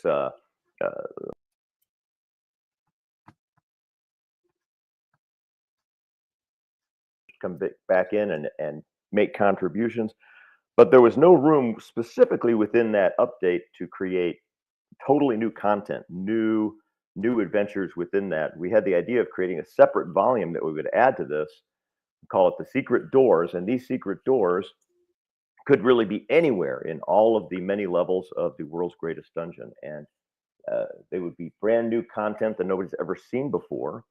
And therefore, if you're running this thing, you could stick one of those secret doors in anywhere, let them open it up and find what is on the other side of the secret door that had never been discovered if you'd played through it in a previous edition. And to get the bulk of that done, we turned to a lot of existing professional writers within the RPG community, and several of them from the original guys that worked on the original World's Largest Dungeon for AEG, and asked, "Hey, do you want to contribute some new material?" And so many of them said yes. We've got just a bunch that have done so right now. Jim Pinto has created stuff. Robert Schwal, we got there's a bunch of people. We have to check the credits, but it's quite a list. And as part of that, as sort of a side project for a long time, I've been working on the idea that we could create a series of contests within this industry that would help really find and surface tomorrow's great stars in the RPG industry. And we could start that with this Secret Doors volume, where we could just start a contest where we do a fan vote on submissions that of new secret doors for the world's largest dungeon that could come from anybody who's never been a professional writer before. Let fans vote on it, and then we will include several of them. As it turns out, at least 10 of them are going to get included in the Secret Doors Volume 1, this book that's going to come along with, it's part of the crowdfunding. You can see it on the page there now. Those people are going to be lined up with their work edited and right up to the latest edition of the game, right beside all those other professional authors, including yours truly. I even have an adventure in there, and JM has one as well. I don't know about others who might be here with us at the moment, but yeah, the whole idea of the Secret Doors book is to add brand new content and to create a contest to get some new blood in there is sort of a launching step-off point for what we hope through Portals to Adventure to be a whole series of different contests going forward that will help and encourage new people to get into the business, not just in writing, but in art, in sculpting, in miniatures painting, all the way down the line. So this is just the tip of the iceberg on that particular scheme. So yeah, that's kind of the elevator pitch, if you will, Chris. So. Nice. Well, Grant, who is our wonderful marketing collaborator, head of Vala marketing, he has submitted one, so he's very excited. He'll be in the Secret Doors. Yep. And so yeah, thanks, Grant, and everyone at Vala, Corey and Jake, and all the folks there. They make the project look as delicious and gorgeous as it really is. So sure. Thank you for their efforts, and they're the reason that all you folks are here, because we had to get the word out. That's kind of the interesting thing about this project, right? Is that it's there is a lot of RPG history here, but there's also a lot of newness. I mean, the partnerships and the portals and world's largest RPGs is a new entity, even though there's decades and decades of experience behind it. So it is hard to get the word out, folks. So if you're listening here, let folks know that you backed on your social media. Tell your friends about this project. Anything we can do to get the word out is always helpful. We are a small company. There are really only small companies in the RPG sphere. Some of us, makes it look like we hit above our weight class, but we appreciate all the help that you folks out there who are watching right now can do for us to spread the word. We're going to post some updates. We'll have some social media graphics you can share on your socials that you backed and what level you backed at. So keep an eye out for those as we post some updates. But I do want to point people to the portals-2-adventures.com. That is the website where folks can go to find out more information and figure out how to submit. Let me throw it back up on screen real quick so we can. So the portals-to-adventure.com, it's got a link to our Discord. So Tim is on there right now answering questions and fielding comments from folks. Discord's a great way to interact for this campaign and for the contest and ongoing. So that's should be a perma link right there. The WLD links to the world's largest dungeon page, which just got some more information about what's on offer on this campaign. Kind of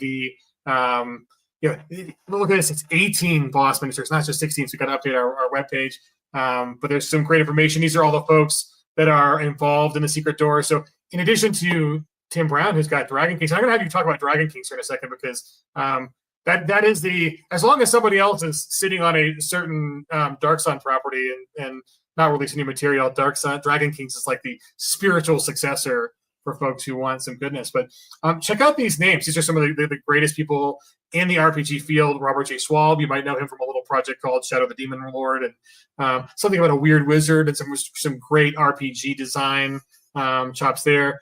Lehman Crafton from Torg Eternity, Rachel Savicki from Space 1889 After, which is another awesome product by one of the partners here, Strange Owl Games. The Patrick Capera, you might have heard of Crafty Games, Certain Something Craft, maybe, if that name rings a bell. Caitlin Walden from Thieves World, which is a really exciting, awesome property. Ian Starcher has just got a Cthulhu Mythos crossover, also involved from Thieves World. So there are some really great names who have already submitted adventures for the Secret Door volume, and then all the exciting folks from the contest. And there might even be a way for the number of you nascent emerging designers who can probably fit maybe more than 10. We'll see, depending on stretch goals and all that good stuff. So yeah, we've got great miniatures. If you want to find out about the team, you can read more about the team on the page. So yeah, lovely, lovely Tim. Here's his face. You can see his face right now, even though the camera is not cooperating. Frank and Jim are the two visionaries behind Studio 2 Publishing. They help some of the best people in the industry get published, get their books into stores, out to customers. So they've got decades of experience in production and fulfillment. And so there's a lot of trust that is built up on just delivering. These are folks who know how to deliver.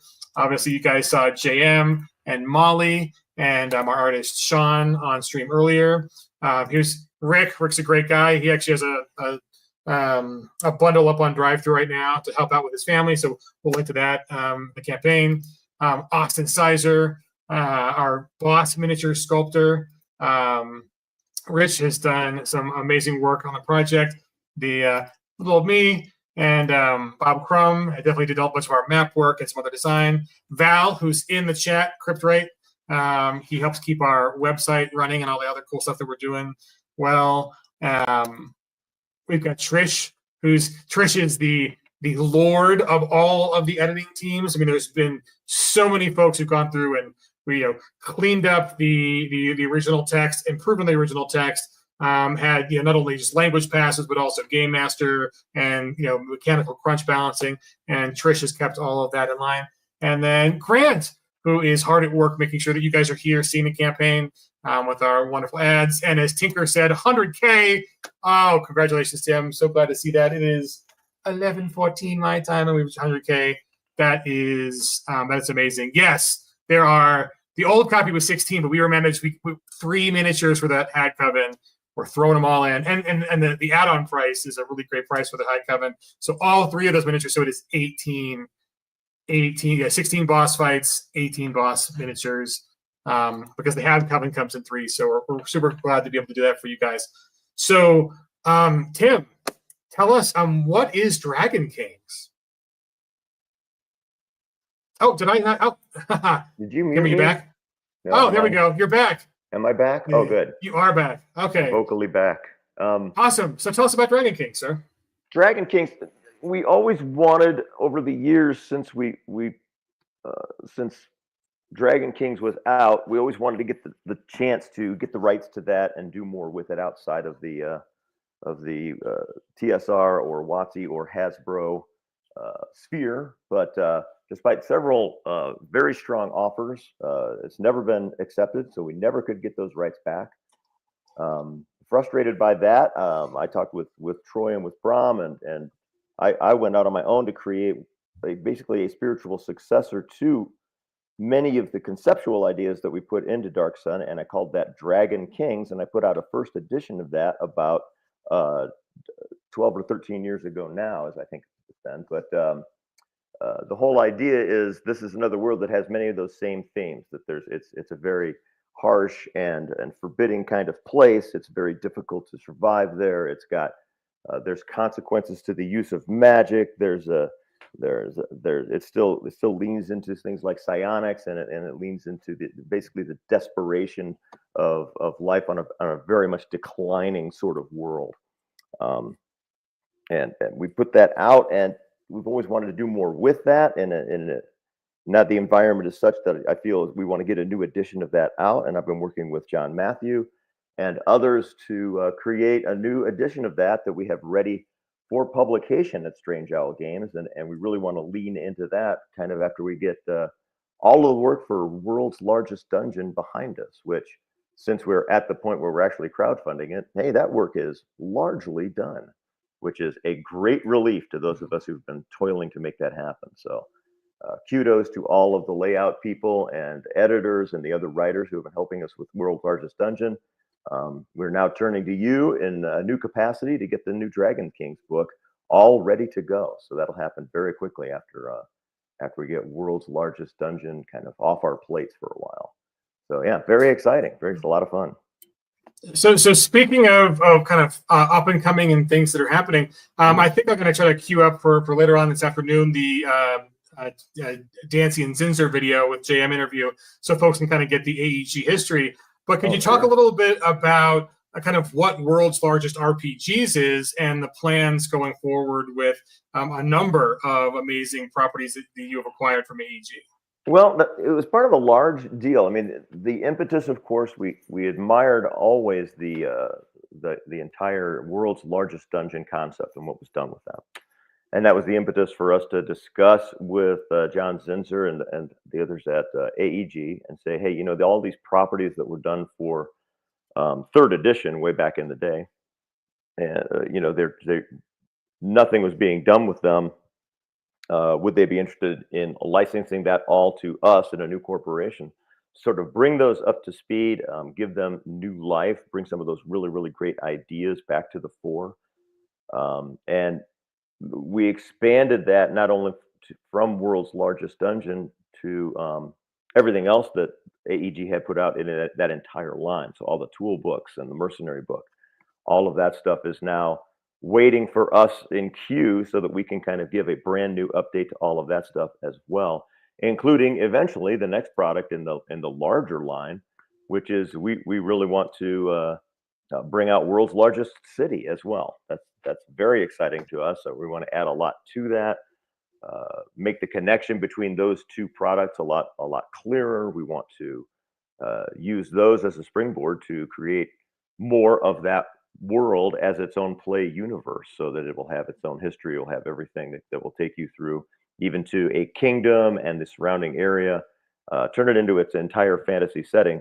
So starting from the underground and plunging our way up through the earth, up to the rest of it, and describing that one piece at a time. But yeah, that World's Largest City would be the next thing in that line. So we're excited to talk more about that, but we don't want to muddy the waters as we're trying to get the very first product in this launched out. So World's Largest Dungeon, of course, is the topic of the day. But yeah, we got a lot of good plans for all that material. And thanks to everybody at AEG for allowing us to make this happen. Yeah, I mean, I'm just so excited that there's clearly a huge amount of work that has gone into this 20th anniversary Platinum Edition. But you're kind of like an amazing idea, man. I mean, the Portals to Adventure contest in and of itself, we hope that is being birthed here, but that lives on in many forms and over many properties. I think it's very exciting to kind of open the door so heavily to welcome new people into the design space and creating space in the RPG industry. And obviously there's a lovely AEG catalog that all kind of deserves some refresh and dusting off. And the fact that the World's Largest Dungeon is coming out so strong, hopefully that initiative will continue. There's a lot of really cool things kind of on the horizon too. So this is a wonderful beginning, but it is not clearly the end. Let's talk a little bit about the contest, and we have the site where folks can go and submit. What are they submitting? What is the kind of the size of the ask for what we're going to have them put up for voting, so that people can get a sense, like, a couple pages. What is the kind of the minimum requirement on like what we want to see from folks, so that they've got a chance? Yeah, I mean, those are good questions. We actually didn't put a minimum size on it at all, since it's actually a contest. If you want to write a 5-word adventure, if you can get enough people to vote for it, well, it's going to get in. But that's probably not going to have enough meat to carry the day. The maximum size, I think we put at 4,500 words, which it comes out to however many pages that is, 8 pages or something like that, probably in the laid out format.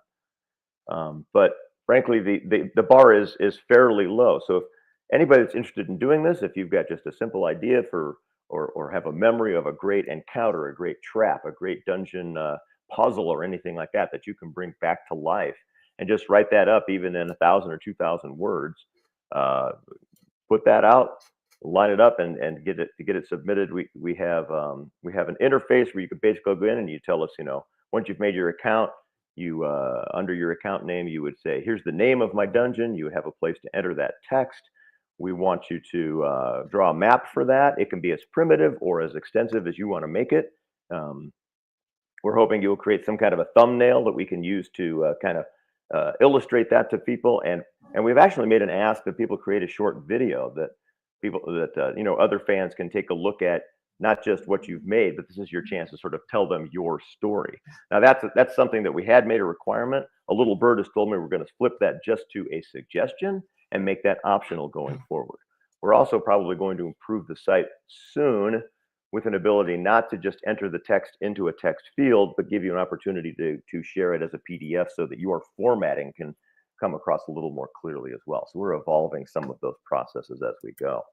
But yeah, the bar is extremely low. We're about to, the things are going so well that we're almost certainly going to extend the deadline by another month for people to get entries in, so we can have a lot more people involved, a lot more voting.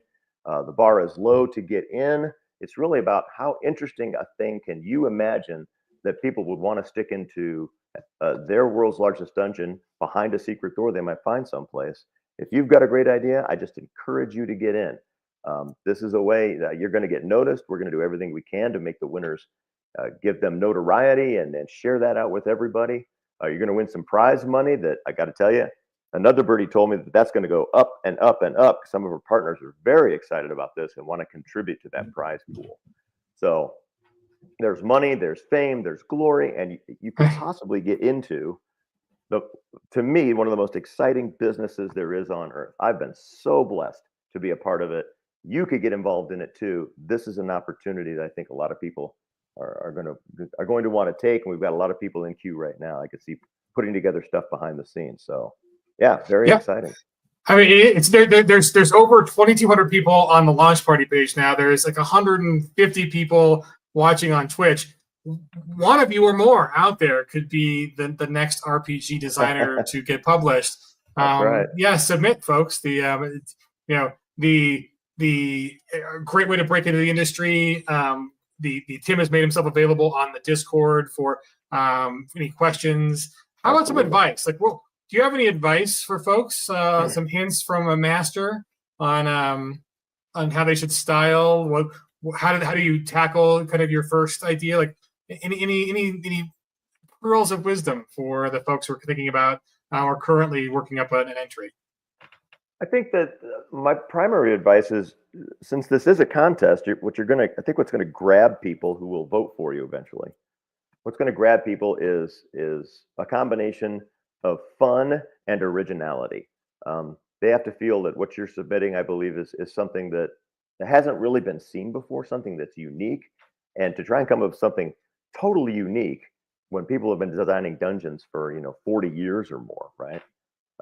That's a true sign of your personal creativity. If you can come up with something and a potential voter says, "Wow, I never thought of that. That sounds really cool."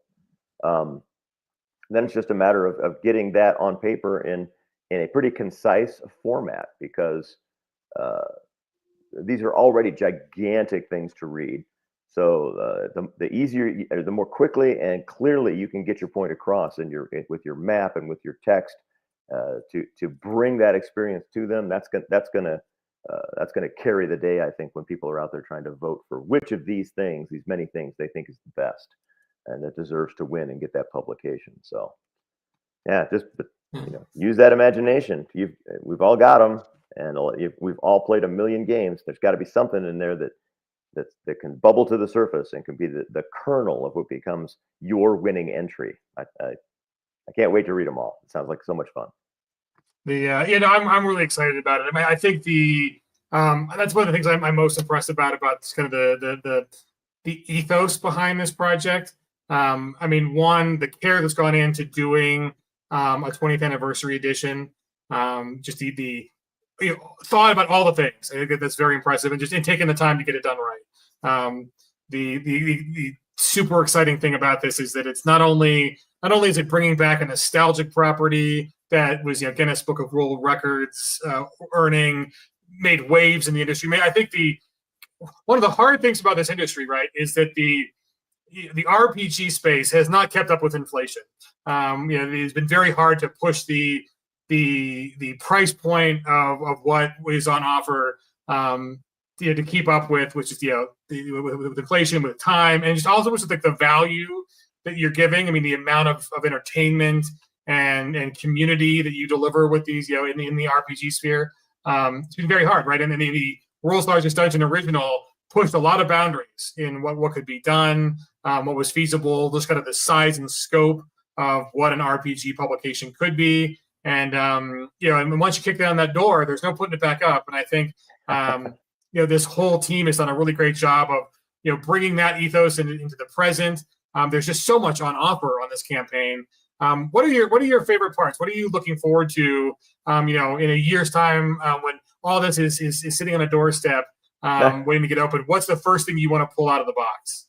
I know I'm so intimately familiar now with the manuscript and all of that those real surprises aren't there. What I haven't actually touched and held and felt in my hands just yet are all these great miniatures, including the Delvers and all those boss miniatures. And some of them are they just look so great, but just the way our production runs, none of that has come across my desk in a physical form at this point, folks.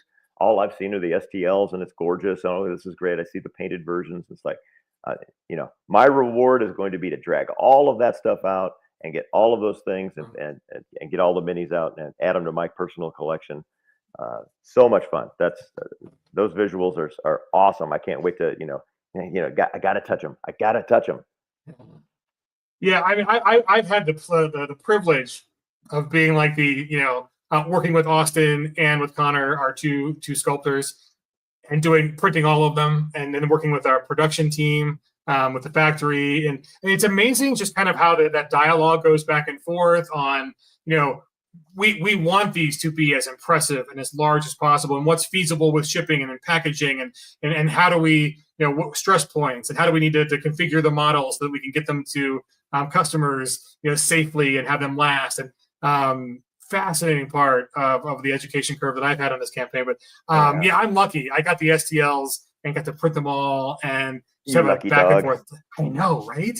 And and then our painter. I mean, they're just the awesome. Really cool thing about these is they're not just checking a box for like every monster in the SRD is in the world's largest dungeon. But the really cool thing about the original design team and the redo team is that there are spins on almost all of them. They are not boringly recreated just to check a box. And so someone asked a question earlier. Let me see if I can go back and find it, because I think now would be a good time. Here we go. Mediocrities asks, how feasible will it be to convert the material to OSR systems like DCC, OSE, Legends of Flame Princess, etc.? I'm impressed with this project, but humbly not a fan of VD5E. So here's the great thing. The every monster from the SRD is in there. There's twists on them, so you can get creative on converting them. But the core of this project is a lot of world building. It is all of the fluff, all of the kind of creation, the factions, the overarching concept, and then all the details that any system you want to play. You can be Savage Worlds, GURPS, DCC, any version of fantasy should be able to handle the mechanical side of it. The real value here is in just the amount of world building, the connections, and really, I mean, all of with the Secret Door book. And it's just having dozens and dozens of connections into this world. There's a lifetime worth of playing if you want to play it all. So we don't expect everyone to play it all, but the value is there. Just for reading and the entertainment value. I mean, one of the cool things I think I'll ask you about next is kind of the audio RPG side and what that whole concept is and kind of what value it brings. But to answer Mediocrity's question, if any of those have a bestiary, you could easily get a good start on the mechanical parts, but the big value, the 4 volumes and all the maps and all the miniatures, those work in whatever system you want. So we're happy to do the heavy lifting for 5e and 5e 2024. But if you can get a hold of a bestiary from any of the systems you want to play, you should have a pretty solid start on just converting with the mechanical nature of the encounter. So as easy as it gets, or as and as hard as you want to make it. But the value here, the 1,600 encounters, is all those are translatable into kind of theater of the mind or however mechanical you want to get with them. So let's talk about the audio part of this. So that's something cool for folks who have never heard of an audio RPG. What are they? And what's the concept there? We've been working. Audio RPG is dedicated to creating audiobooks of RPG products. It's really that simple. Nobody's been doing a lot of that. Most of the audio you found in the industry before we came along was really audiobook versions of game fiction, and that's great too. Don't get me wrong, but nobody had sat down and taken the rules books and the supplements and the adventures and turned them into audio material. Frank Ukmanovich and I, we sort of conceived this together, and we're encouraged by the fact that out there in student land, in the universities and whatnot, the consumption of textbooks via audio content is very much on the rise, and that encourages, like, well, essentially game books are in many ways textbooks, and how can this be done, and to what end? So we started it out, and we're just kind of conceiving the whole thing, but the whole idea is to give people an opportunity using an audio format to sort of consume your role-playing materials in a more convenient and easy to consume format. So rather than sitting down and reading through the 23 Kickstarters that have piled up in your room, as some of us have, if you get the audio version, you can really sit down and just at a more leisurely pace, sort of absorb that content and learn all about that game and its system, just in the same way you would another audio book, in your leisure time, when you're exercising, when you're driving. All of this time that's being wasted not doing something role playing in your life, you can now jam some role playing into that now too. The flavor of every role playing game is different, and now you get a chance to just kind of listen to it. It's easy to help you prepare for your game. If you want to go, the books themselves are the ultimate reference, if you especially want to go back and look at tables or specific rules. But here's your way to get into something that otherwise you may never really take off the shelf. We all know that we often collect books, they go on a shelf, we never get a chance to read them. We think this breaks down a lot of that barrier, and also creates things that you can use a lot of that audio to actually play portions of the adventures for your players right there, rather than read aloud something from the text. Well, here it is, already done by a professional narrator, and you just hit play and let them enjoy it. So anyway, lots of good reasons to make them, and we want to bring all 4 volumes of the world's largest dungeon to audio form as well. And we've got all those narrators lined up, and we're creating some samples of each book literally this week as we're putting it together, and that'll be shared out to you as updates, I believe is the plan. So yeah, a lot of good content there. I've gotten to hear some of these because you've also, Audio RPG has done them for Palladium Books and Pinnacle, and so I've been involved with projects that have had those done, and they're surprisingly fun. I think the RPGs and RPG content as entertainment, I think, is an underappreciated segment of the hobby. But there's, if you want to buy these books just to read them and to have an imagination trip to learn the story, I mean, there is an overarching story here. It is interesting. There's depth to it. So yeah, I think earlier, a couple hours ago, I talked about, well, we've been on for 2, so maybe hour and a half ago, I kind of mentioned some of all the kind of the crazy factions that are going on. It's a very interesting story as it is. One, right. Being an RPG person, I want to play it and have my character interact with it. But for all the folks out there who may not have a regular group going, there's a lot of interesting content here, and the fact that podcasts and audio versions of those. One, it's accessibility, right? There's people who just learn and whatever appreciate to have audio versus the reading. But they're having a professional narrator talk through them. It's kind of fantastic. I mean, I was pleasantly surprised about how entertaining it was to just have RPG content read by luscious velvety voices. And so yeah, we will have the updates. We should get some samples from our. We can't give you everything today, folks. It's going to be a nice long campaign. But yeah, we will have updates with those for teasers and samples there. Any final thoughts that you want to kind of leave folks with today on this project, on the contest? Anything that's kind of all things world's largest RPGs? Well, I guess I would say that as with all really large projects, and this is definitely a large project. I mean, it's right in the name. Um, Absorbing all of that and seeing what you're going to have the most fun with. Take your time going through all of the offers that are part of this because it's diverse. Everything from the main books themselves to the Secret Doors book that's going to go along with it, to the miniatures and the dice offerings and the audio RPG versions of these books. Just everything. It's so much. Be sure to take a close look through it because we think we have created tier levels that will satisfy most groupings of these things for everybody to select a level and get the things that they want. But there's so much it could be easily missed on a first read, and go back through, check out all the stuff that's there, and if you've got any questions, we're open all the time. Get in touch with us with all the means that Chris is going to give you here, and we'll answer questions about any combinations or details about any of those pieces. So yeah, I guess my advice is it's a lot. Take the time to take it all in because it's pretty massive, and we understand that.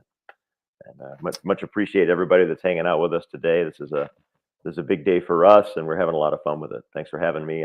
Thanks for having me on the cast here. Absolutely. So one more time, I'm going to throw up the Discord link in the comments, whether you're watching on YouTube or Twitch or Facebook. That's the thing too. World's Largest RPGs.com is kind of the base site. You can find our links to the Facebook, to the YouTube, to the Twitch, to the campaign page from there. Follow us on those, guys, because we are going to be back. We're going to do multiple streams over the course of the campaign. Some lovely reveals. We did some pre-campaign conversations that we'll be doing over the next year, restreaming. We've got an awesome. I think I'm going to pull that up for today. I think can you stick around for like 2-3 more minutes? We'll run through the pledge levels. Oh, yeah. And awesome. So yeah, let's do that. We'll run through the pledge levels because we just told people take the time to give a look at them. And let me throw those up on screen, and we'll kind of run through what those are.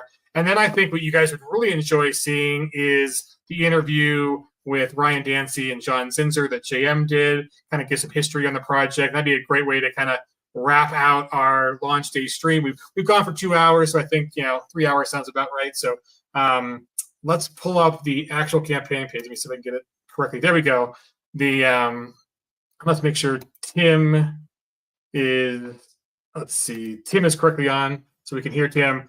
Check. There we go. You are here. When I switch scenes, it adds JM back, and it's like, is that JM or Tim? They both look around and like we'll get some camera checks. So everything's live, folks. So, we're doing it live.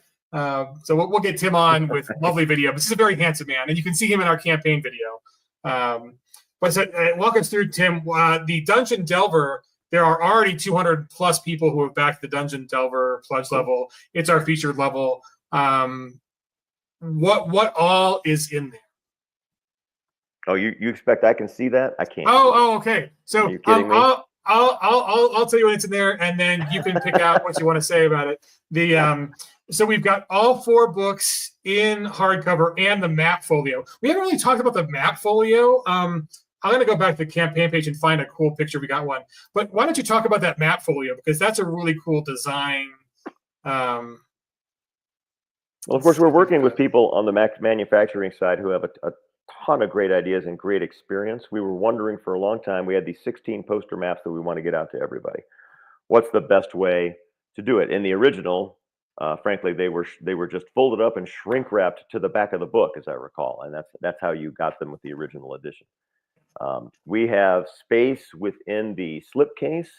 We thought we would do something a little more extensive, and as he's pulling up the picture there, yeah, this is a fully 4-color printed just portfolio that all those maps will ride in, so they won't get all beat up in transit or any of that. They'll be in good shape. You can carry them back and forth to your game in this portfolio as well. And this folder, it's a tri-fold piece, and it's got a space that's just for those. So you fold it all closed, and it's It's not just cardstock. It's very sturdy. It's sturdy like a hardbound book. So frankly, it will ride in the slipcase you can see there, basically as another book within that. So it's sort of a fifth book, even though this just has the maps inside. But it's deluxe. The space is used very well. It's very heavy and protective. A great little piece to protect those maps and bring them to your play. So love it. Turned out great. Yeah, I'm really excited about that. And there's a wraparound GM screen, and we've got production samples. They're white. They're pure. There's no art on them yet, but we'll be able to bring those on a future stream and get the very satisfying thunk of just hearing how heavy this all is. And that's another thing I think I really appreciate about this project is that, initially in the original, when you've got 1,600 pages or over 1,000 in the original, no one was printing, multiple volume game books at that point. So to get it all into one book, it was, very thin paper and black and white. And we've gone the other way. We've decided, hey, we want full color art, very nice, thick, durable paper, hardcover books in a protective hard shell with a hard. I mean, this is no cheapening of anything here. This is everything is super nice quality. So we got to do 4 books, right? I mean, it's like there's 4 books, and really with the number of maps, and again, I think we're looking right now at just how the finishing we can put on the maps, and whether they can, the laminating and all that good stuff. They're the quantity of them, and then they're chunky enough that they're really their own book. I mean, with those, if you look at the image, it's really cool. There's 2 pockets, and they both face to your right, so you can slip the maps in. Oh, I love it. This is the drama camera. It's crazy. So you can slip the maps in and protect them, and then and there's just great art. You can see some of the Recursion art on them. So even on the inside, even in the folders, you've got some great art. And then this is our mock-up for the Dungeon Master screen. We'll have some tables and good stuff there to help you run the game on that. But that wraps around the whole thing as well. So there's cool art on the outside. You can keep all the books dust-free. Pretty exciting there. So that's on the Pledge level, all in is at $2.99 for all the stuff in print. And that's a great Pledge level. But the crazy thing about it is our little math munchkins in the background are telling us that the average Pledge level is not even what we thought was going to be the most popular level. That the $2.99 is well over that. So we got folks who are running in for the Legendary Explorer and the Dungeon Master, and it looks like Legendary Explorer has got a lot of stuff. It's a steep price tag, but there's a whole lot in there. But it looks like we are running out. We only have 227 remaining of our Dungeon Master $1,499 level. It's got like all the stuff. Why don't you tell us about the Mimic box, because that thing is pretty cool. Well, the idea of that. It almost started out as a pie in the sky. We'll never be able to get something quite this cool, but wouldn't it be great? Wouldn't it be great if there was a single deluxe sort of chest? I mean, leaning into the dungeon theme, a treasure chest, if you will, that could contain absolutely everything at the highest end. Okay, so everything you've bought, you can cram it all nicely into this deluxe wooden chest that would hold it all, and that would be the thing that you put in your game room or you put on your shelf, and that's sort of all the stuff for World's Largest Dungeon, including the minis. We thought that idea that we're never going to be able to make that happen, but almost like creating our own Noah's Ark, we started figuring out how many cubits big this thing would have to be, and started scratching our chins a bit. It's like, well, maybe it's not impossible. So we got with our publishing partners, our manufacturing partners, look, kind of the world over, I'll be honest, for exactly the right design, exactly the right wood. It's sort of morphed into more of a Mimic sort of thing that's actually going to devour you or your gamers. I don't, take that for what it is worth there. But we actually got this thing together, got it all sized out and priced in a way that it looked like it became feasible. And once it was feasible, it found its way into our spreadsheet of what we're offering. And once it was there, nothing ever escapes that page, by the way. If you've ever run a Kickstarter, once it gets to that spreadsheet, it might as well be carved in stone. And in this case, it was carved in wood. And we think it's just a magnificent case that people are going to have a lot of fun with. And And honestly, I wouldn't be at all surprised if there's going to be people who want an extra one or two just because they've got other great stuff they could store in them. Yeah, it's a dynamite package. One, it's gorgeous. Two, it's a great idea. But there's so much value here, and I think this is really kind of the heart of crowdfunding, and kind of why we bring projects to crowdfunding. Is this is something that would never make it to retail. If it was just a retail release, couldn't do it. Stores would, like there's like one of these per case, right? Oh, dramatic fingers. I love it. This is gonna be the story of the whole thing. So the the number of items we're giving here, right? We've got all the miniatures in this level. You get all of the Delver miniatures. You get all of the boss miniatures. You get all of the Delver dice sets. You get the Scorch die, which is, I mean, you could use this as a weapon. It's huge and chunky. And here's the cool thing. Like, I think maybe in one of the updates, I don't know, about a year ago, I drew a little dragon on a piece of paper and was like, hey, wouldn't it be cool? And and like, can we put this in dice? And the team at Fanroll have been amazing for us to create this cool Scorch die. This is just a prototype. It looks even better, but this is the one. Like, this is like the proof of concept on like, can it be done? How big can the dragon be? And so we've got Tyrus / Scorch encapsulated in this die. Super cool. The plushie. Grant at Vala is a huge proponent of the plushies, and that's really cool that we were able to. He created the prototype himself, like stitched it, like. Oh yeah. There's just so much contribution from the whole team that it's just really exciting, all these things. But again, this is something that would never come to retail. It'd be very hard to convince stores, on a whim to just, have so much on offer, all the shelf space it would take. This is going to, I think, multiple shelves. The basic product itself, the books and all of that, easily store friendly. Yeah. But we thought if we wanted to create some kind of a case like this, that's going to be, if that ends up in stores, it's going to take up a lot of room. We might find it there. I mean, you'll find World's Largest out there in time, but that wooden case itself is really a special offer that's probably really going to be available really just through this campaign, just for size, if no other reason. Right, and just like the shipping, right? Like because it's a crowdfunder, we're going to work very hard to make sure that we can ship these safely and affordably to your homes. But getting like stores don't want to touch the big crazy stuff. It's just like that's really the heart of crowdfunding, the limited editions. Okay. I want you to talk about the mystery dice bags because we haven't talked about those yet, really. But I have never seen an RPG book that did die cut covers, and got a nice little like die cut. But hey, thanks, Corvus man. We convinced Corvusman. He's backer 298. Appreciate you, buddy. I don't know how many backers we have right now. Let me go back and see if we can get from the story, figure out how you are the most current backer. So awesome, sir or ma'am.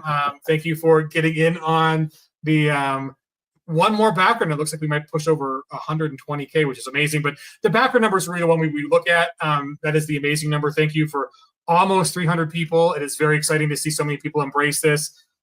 There's a big risk here. There's a risk on how much is too much, how much is enough. What really speaks to people on a platinum edition of a storied property. What things, we're all gamers and creators too. So these are the things we want to see at our tables, to use at our tables. And there's just so many cool things like the contest, the audio, the plushie, the box, the mystery dice bags. Okay, so explain the mystery dice bags, because that's something I've never seen in the campaign before, or at least in an RPG campaign. It sounds like a whole lot of fun. What's the concept on the mystery dice bags? Well, the idea is to create more of a random sort of fun project there within the overall design of the game. We've got a great relationship with the people at Fanroll. They offered us a ton of great new dice to share out with everything. So sort of a mystery grab bag of dice that also includes like we've created metal coins that are the coins of the realm that is somewhere above the dirt of the world's largest dungeon. Just fun accessory kind of things. They're just going to add to your game, give you a little fun in there. You just open it up, you get a random assortment of a select number of dice. and a lot of great new D20s that were created just for the boss monsters. Those are going to be thrown in there in a random assortment as well. So yeah, it's just a fun little semi-collectible thing, and they round out your collection of dice, and you get the coins. And tell us about the STL offer that's part of that. Oh, sure thing. So, the really cool thing is so we've got all of our Delvers are available in STL, and all the boss miniatures are available in STL. And so for folks who are the 3D printers, you can create as many. You can field an army of these. They're made any size. I mean, again, we talked earlier about these are designed to be awesome looking and detailed, even much larger than they will be printed for our campaign. But the cool thing is in the dice set. So we've got a dice set that's a boss set, but there are dice sets that are, here we go, the Delver set and the Glacier Explorer set and the Hothead and the Monster Slayer, the Nature Lover, and the Undead Hunter. Those dice sets, they are all themed to those characters. We've got the 6 of them. And so they come with like the gorgeous tin with the art on it. And they are, the dice themselves are uniquely themed to the flavor of those characters. But the awesome thing, and the only way to get these, is we've got all of the Delver STLs that are available for purchase on the campaign, but we have alternate poses for all 6. And with the dice sets, there is a code to download the exclusive alternate poses for the Delver miniatures. So that is a great way if you want to get this for your characters. So you're going to be playing this game, and this is one of the archetypes you want to play for your first character, because you might go through many, going through all 1,600 adventures. You can get the STL. Okay, dramatic STL that's on offer for the 6, but exclusive alternate poses. So like our Hothead, he's got like 2-handing it versus 1-handing it. We've got our little Dirty Delver who's a hobbit. He's got his alternate pose is kind of a contemplative, sitting down, thinking about life, like the thinker in the dungeon. And we've got, the alternate poses are exclusive to the dice sets, which is kind of a fun little way of thanking you for making the accessories a success in addition to the books, right? So the books will be in stores, likely at a much higher MSRP because, they are gorgeous, they're thick, they're heavy. And there's the collector's version. That's another thing cool too, is like the I mentioned it before, and we got distracted. I've never seen a die cut cover on an RPG product. That's been super exciting. The fact that there's like 3D tangibility, the covers are going to be nice and thick, but they're going to be actually cut out. So when you put the cover up, it's like a window to look at the art underneath.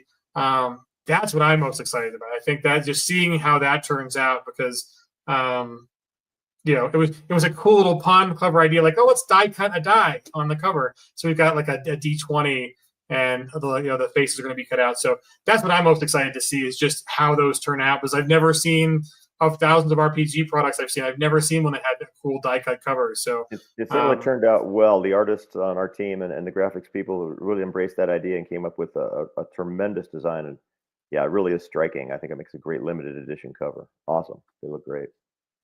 Yes. The so yeah, folks, and then we talked about the audio RPG. So you can pick that up separately, but it is available in the pledge level. So take some time, look through the pledge levels. There's 48 hours for folks to put in their initial pledge to capture the Welcome to the Dungeon pin, which is our early bird special. So all of today and tomorrow, if you can still snag that for free. And then for folks who pledged early, you get one of those, or for the $1 pledge, you get one of those mystery dice bags. Those should probably, I think the MSRP is at least $20 on those, like $19.99. Mm-hmm. So you can snag one for $1. And then if you get the set, you got to throw one in for free. You get like 6 for the price of 5. Those are exciting and fun, and the surprisingly popular. I think folks like the risk, the challenge of like which dice set am I going to get, what coins am I going to get. So yeah, those are kind of fun. I like that we're kind of pushing the boundaries there. And then the pins are kind of fun too. So there's a whole lot of extras. I'm really looking forward to the dungeon tiles too, just as a universally cool game master accessory that, again, they work with any system, a grid's a grid, but this is designed so the box itself is gridded on the front, and I think maybe even on the inside too. We'll have to see. So you can treat it like a pit or a platform, but then you can mix the tiles. So the tiles come in larger size, and there's some smaller tiles, so you can mix and match to kind of create the perfect amount of layout you need. And then they're wet and dry. Super thick and sturdy. Super thick and sturdy. They're amazing. Yeah. Right. Yeah, we want these things to hold up for the years of entertainment you guys can have with this product. And then the other cool things too. So we have a couple partner things. So here's the great thing. So there's the Reaper miniature case, limited to 100. We are already down to 96, so folks are picking that up. Reaper has gifted us. We already have these in hand. A whole slew of monsters plucked from the dungeon to help you fill out all your encounters. It is over a $500 value, and we have it on offer for $399. And so that's really exciting that we got that from Reaper. And then our friends at Abby Normal have the dungeon furnishing mini. So why don't you just give a couple brief overview of like what kind of cool stuff these dungeon furnishings are? Well, the dungeon furnishings are specifically designed by the people over at Abby Normal Media, and they're making a variety of 3D items. And all of this stuff, I think they've leaned into what I always thought was most compelling, is that most of the furnishings that you would find in a dungeon are probably half wrecked and destroyed, and that's what all of this tends to be. It's wrecked beds, it's broken down shelves, it's broken chairs, it's all this stuff that you would find around a dungeon. This isn't a walkthrough of IKEA, folks. This is a dungeon. Yeah. This place has been destroyed. It's ancient. It's been ruined. It's been overrun with monsters, and battles have been fought everywhere. So yeah, these dungeon furnishings that we get, you take a look at them there. They reflect that, and as you paint them all up, I think they make great additions to what I think is a far more realistic scene within a dungeon than a lot of perfectly right out of the mill kind of chairs and tables and whatnot. So yeah, it looks great. Love their stuff. Yeah, right. So I mean, again, a lot of thought has gone into making this eminently playable, eminently approachable, even though it is a world record setting in length and in scope and in vision. So we are more than happy that you guys have made this a reality for us already. It is fully funded. We are only 2 hours in, and let's go. It's just one last quick look. Sorry for the fast scrolling, folks. If you're, I think we have got over 300 backers. Thank you so much. 125K. That's amazing. Okay. What a great beginning to this campaign. Thank you so much. There's a really good question Zothar has in the chat. So they're bring that up in the Discord because they got a question on if you did the pledge, but you're going for a digital only pledge level, how we figure out shipping. I think ask in the Discord, and we will put our shipping brains on that one.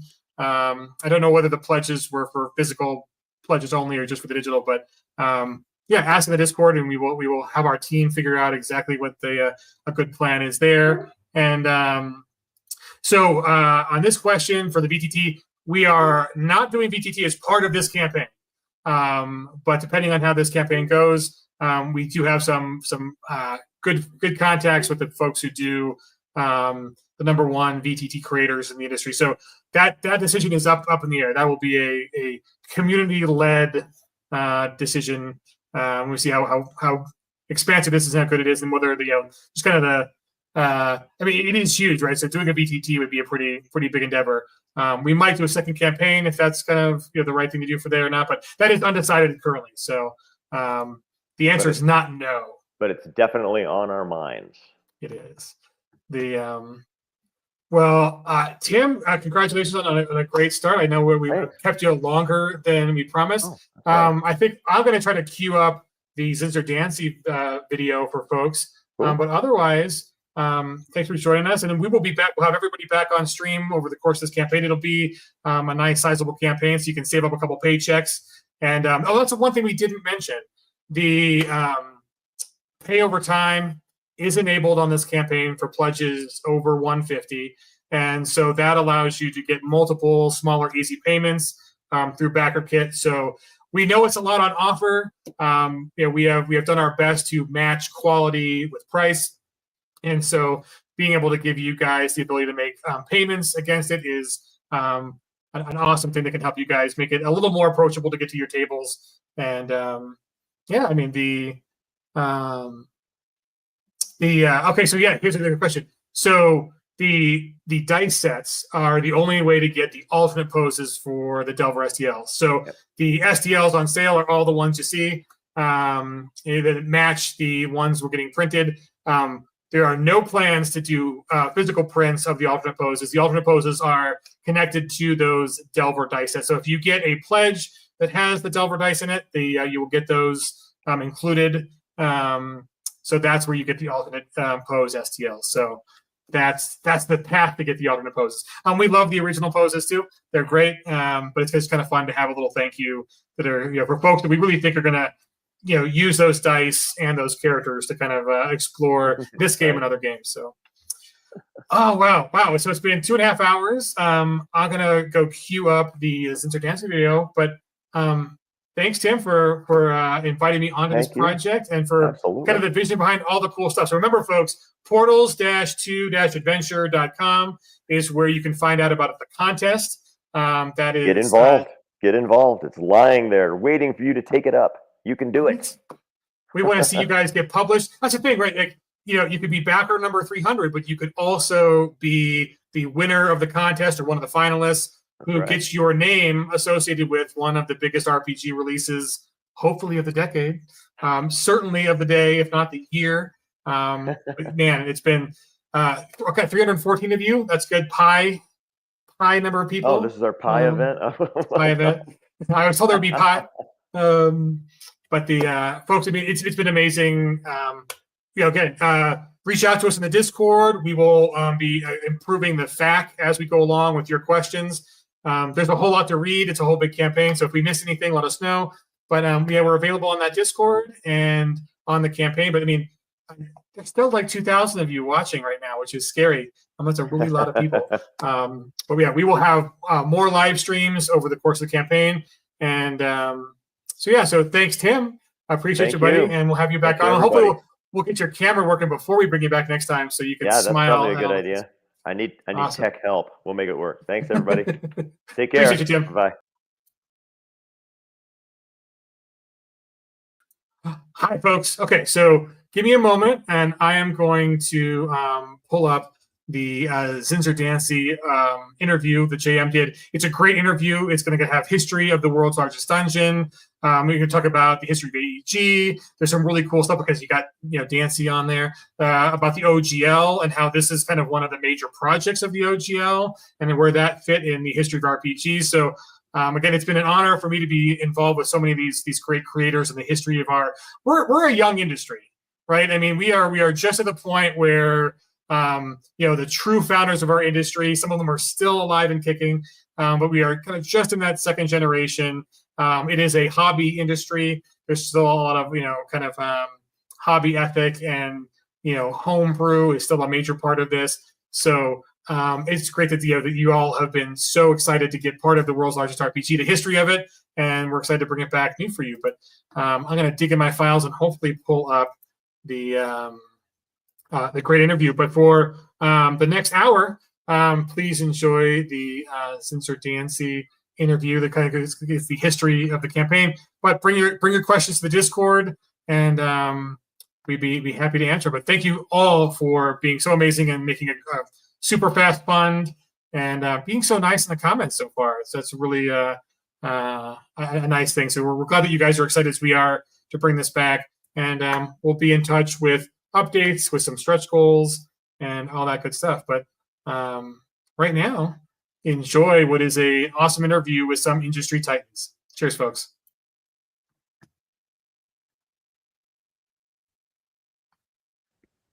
Well, I'm here with John Zinser and Ryan Dancy to answer some questions about the world's largest dungeon and the open gaming license. Gentlemen, thank you both for joining me today. Thank you for asking us to join you. Oh, it's seriously my pleasure. You guys, just to nerd out for a second, I was a huge fan of AEG back in the day. I actually came to World's Largest Dungeon because I was a massive L5R CCG and RPG player. And I was like, well, this is awesome. I actually won the World's Largest Dungeon in a bet with the game store owner that I was the manager at the time. I said, I was thinking about running this. do you think your wife would want to come join us? Because Carrie had never joined any games as long as I'd been there. And he's like, I will give you that book if you can get her to say that. And luckily for me, I am both charming, and she thought it was funny to stick him with paying for the world's largest dungeon. So she agreed to join. Perfect. Hanging out with. You knew exactly how to get in there and get what you need. Right. So I appreciate that. It's good sales. And then, I mean, Ryan, obviously, your work with the OGL inspired decades of independent creators, and now not so independent creators. All right, the OGL allowed a lot of companies to get their foothold in the industry. I mean, Mongoose is still around. Kobold Press. I know Trollord Games ended up using the OGL to launch Castles and Crusades. Like this is a cool interview that I got to ask. And they're like, "Do you want to do this?" And I was like, "Yes." Yeah, right on. So, John, let's start with the world's largest dungeon. Where did it come from? Like, where was the idea for the world's largest dungeon, and what inspired? I mean, the goal was to make, right, the biggest dungeon ever. So this is a question that Ryan actually has some origin story behind it, because the idea came to me through a conversation that I had with Ryan about a conversation that was happening back in the WotC TSR offices. This is all happening in the late 90s, and third edition was released in August of 2000, and that was the time the Open Gaming License and the D20 System Trademark License were released. And the debate inside Wizards of the Coast was essentially, how much money could you charge for a role-playing game? And the industry as a whole had its conventional wisdom that there were numbers, there were prices. And if you tried to charge more than that price, you would face such stiff resistance that the product would fail. So a core book should have a price of X, and an adventure should have a cost of Y, and a splat book should have a cost of Z. And thus it was written. And we had been having a lot of arguments inside of the company as a whole, and inside the role-playing game group specifically, about the degree to which brands should be able to charge premium for their use. A lot of us went to a brand management training seminar, and one of the things we took away from that was the idea that if you can't charge extra money for a brand, then the brand is not real. If it has no way to monetize its value, it's not really a thing. Okay. So we were in the process of preparing to publish the Forgotten Realms campaign setting book. And inside the company, the debate was raging about what to price that book at. And the argument that my team came to the table with was, if we can't charge more for that book than we can charge for a non-Forgotten Realms branded Dungeons and Dragons book, then it implies that Forgotten Realms has no brand, it has no value. So we decided to charge $40 for that book. And at the time, inside the company and outside the company, that was considered to be a tragic error, that no one would ever pay $40 for a 300+ page hardcover, fully illustrated color role-playing game product. That was impossible. And of course, that book sold in enormous numbers. So that led to a conversation about what is the maximum amount of money we could charge for a role-playing game book. And that, we kind of felt, yeah, okay, the number's not $40, right? But there's a number out there somewhere that if we got to that number, it would actually be a point where no one would buy the thing, where no retailer would stock it and no consumer would feel like they could afford it. And so with no data, we kind of said, it's probably $100. Like at $100, there probably is going to start to be resistance from everybody about charging this much money for a role-playing book. And at the time, John and I were communicating daily about the business, just because we're friends and we've been in business together for almost a decade at that point. And so he was aware of all these conversations we were having inside of Wizards of the Coast. And so, he would say to me, do you think we could do X for $100? And I would kind of be like, no, like it doesn't feel to me like that's $100 worth of value. I don't know how you get $100 worth of value into a role-playing game book. And this is where John's part of the story takes over.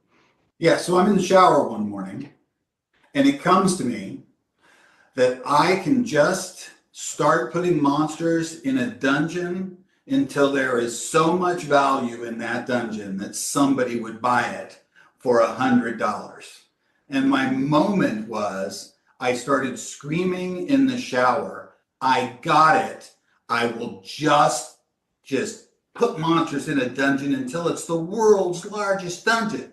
Well, it was just me and my wife in the house at the time, and she came barreling down the hallway because I was screaming from the shower, and she had no idea what I was screaming about. Yeah. And she was rightfully mad when I said, no, I'm just having one of those great ideas in the shower. Yes, this is going to be huge. And she's like, stop it.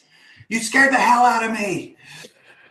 Yeah, wives don't like when we do that for some odd reason. And so that was sort of the origin of the idea. Like Ryan sort of had implanted it in my brain, and like a seed, it grew back there until the right moment where I was in the shower thinking about nothing, and my brain was like, here is the solution to this problem that you gave me 6 months ago.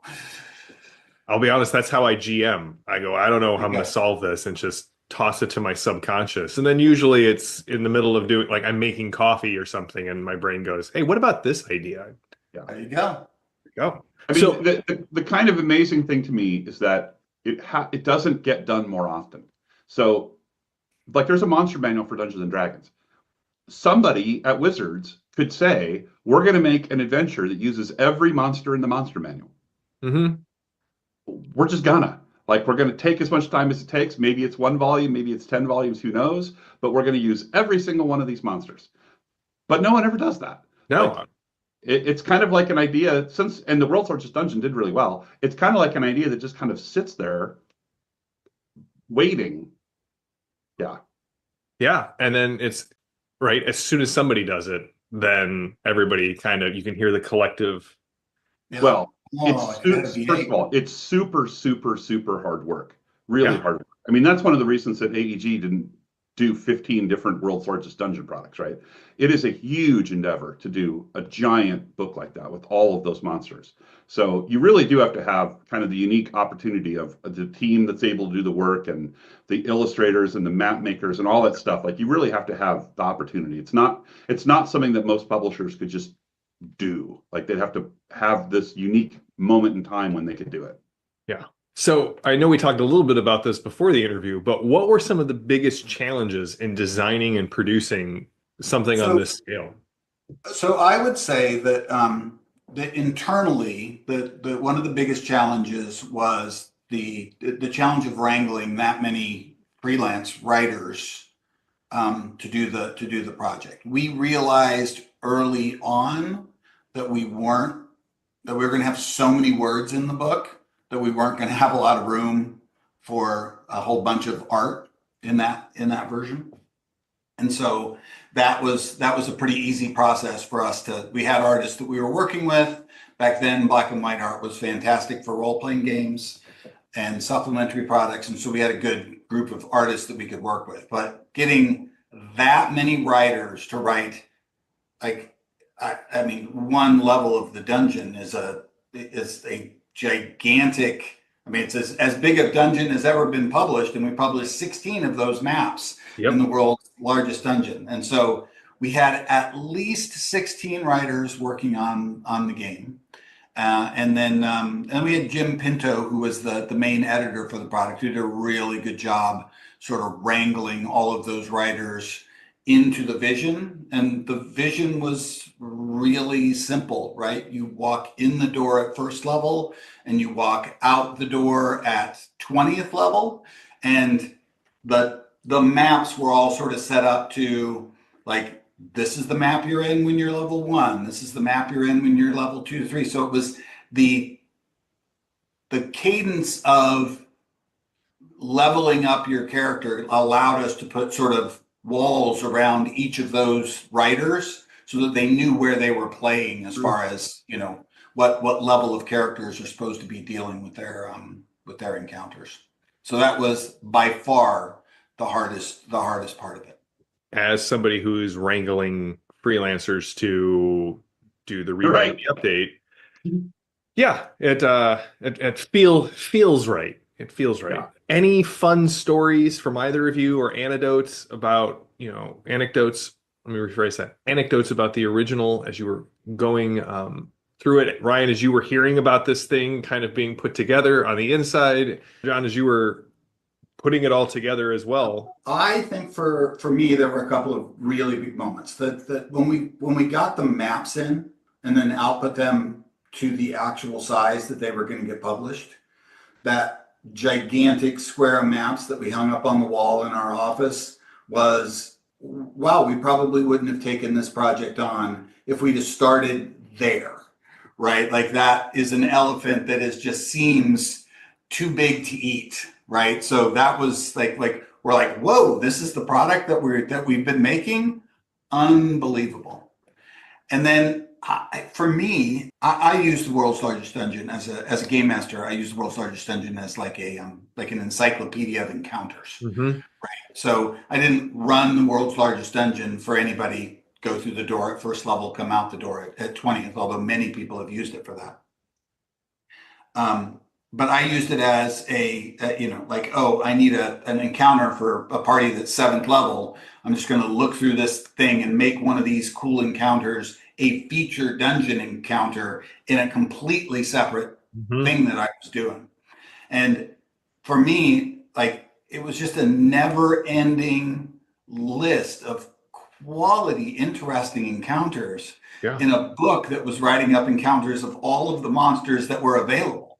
And so I was like, oh, people could have phoned in a lot of the encounters, but our writers didn't phone anything in. They creatively thought about the environments that those creatures lived in.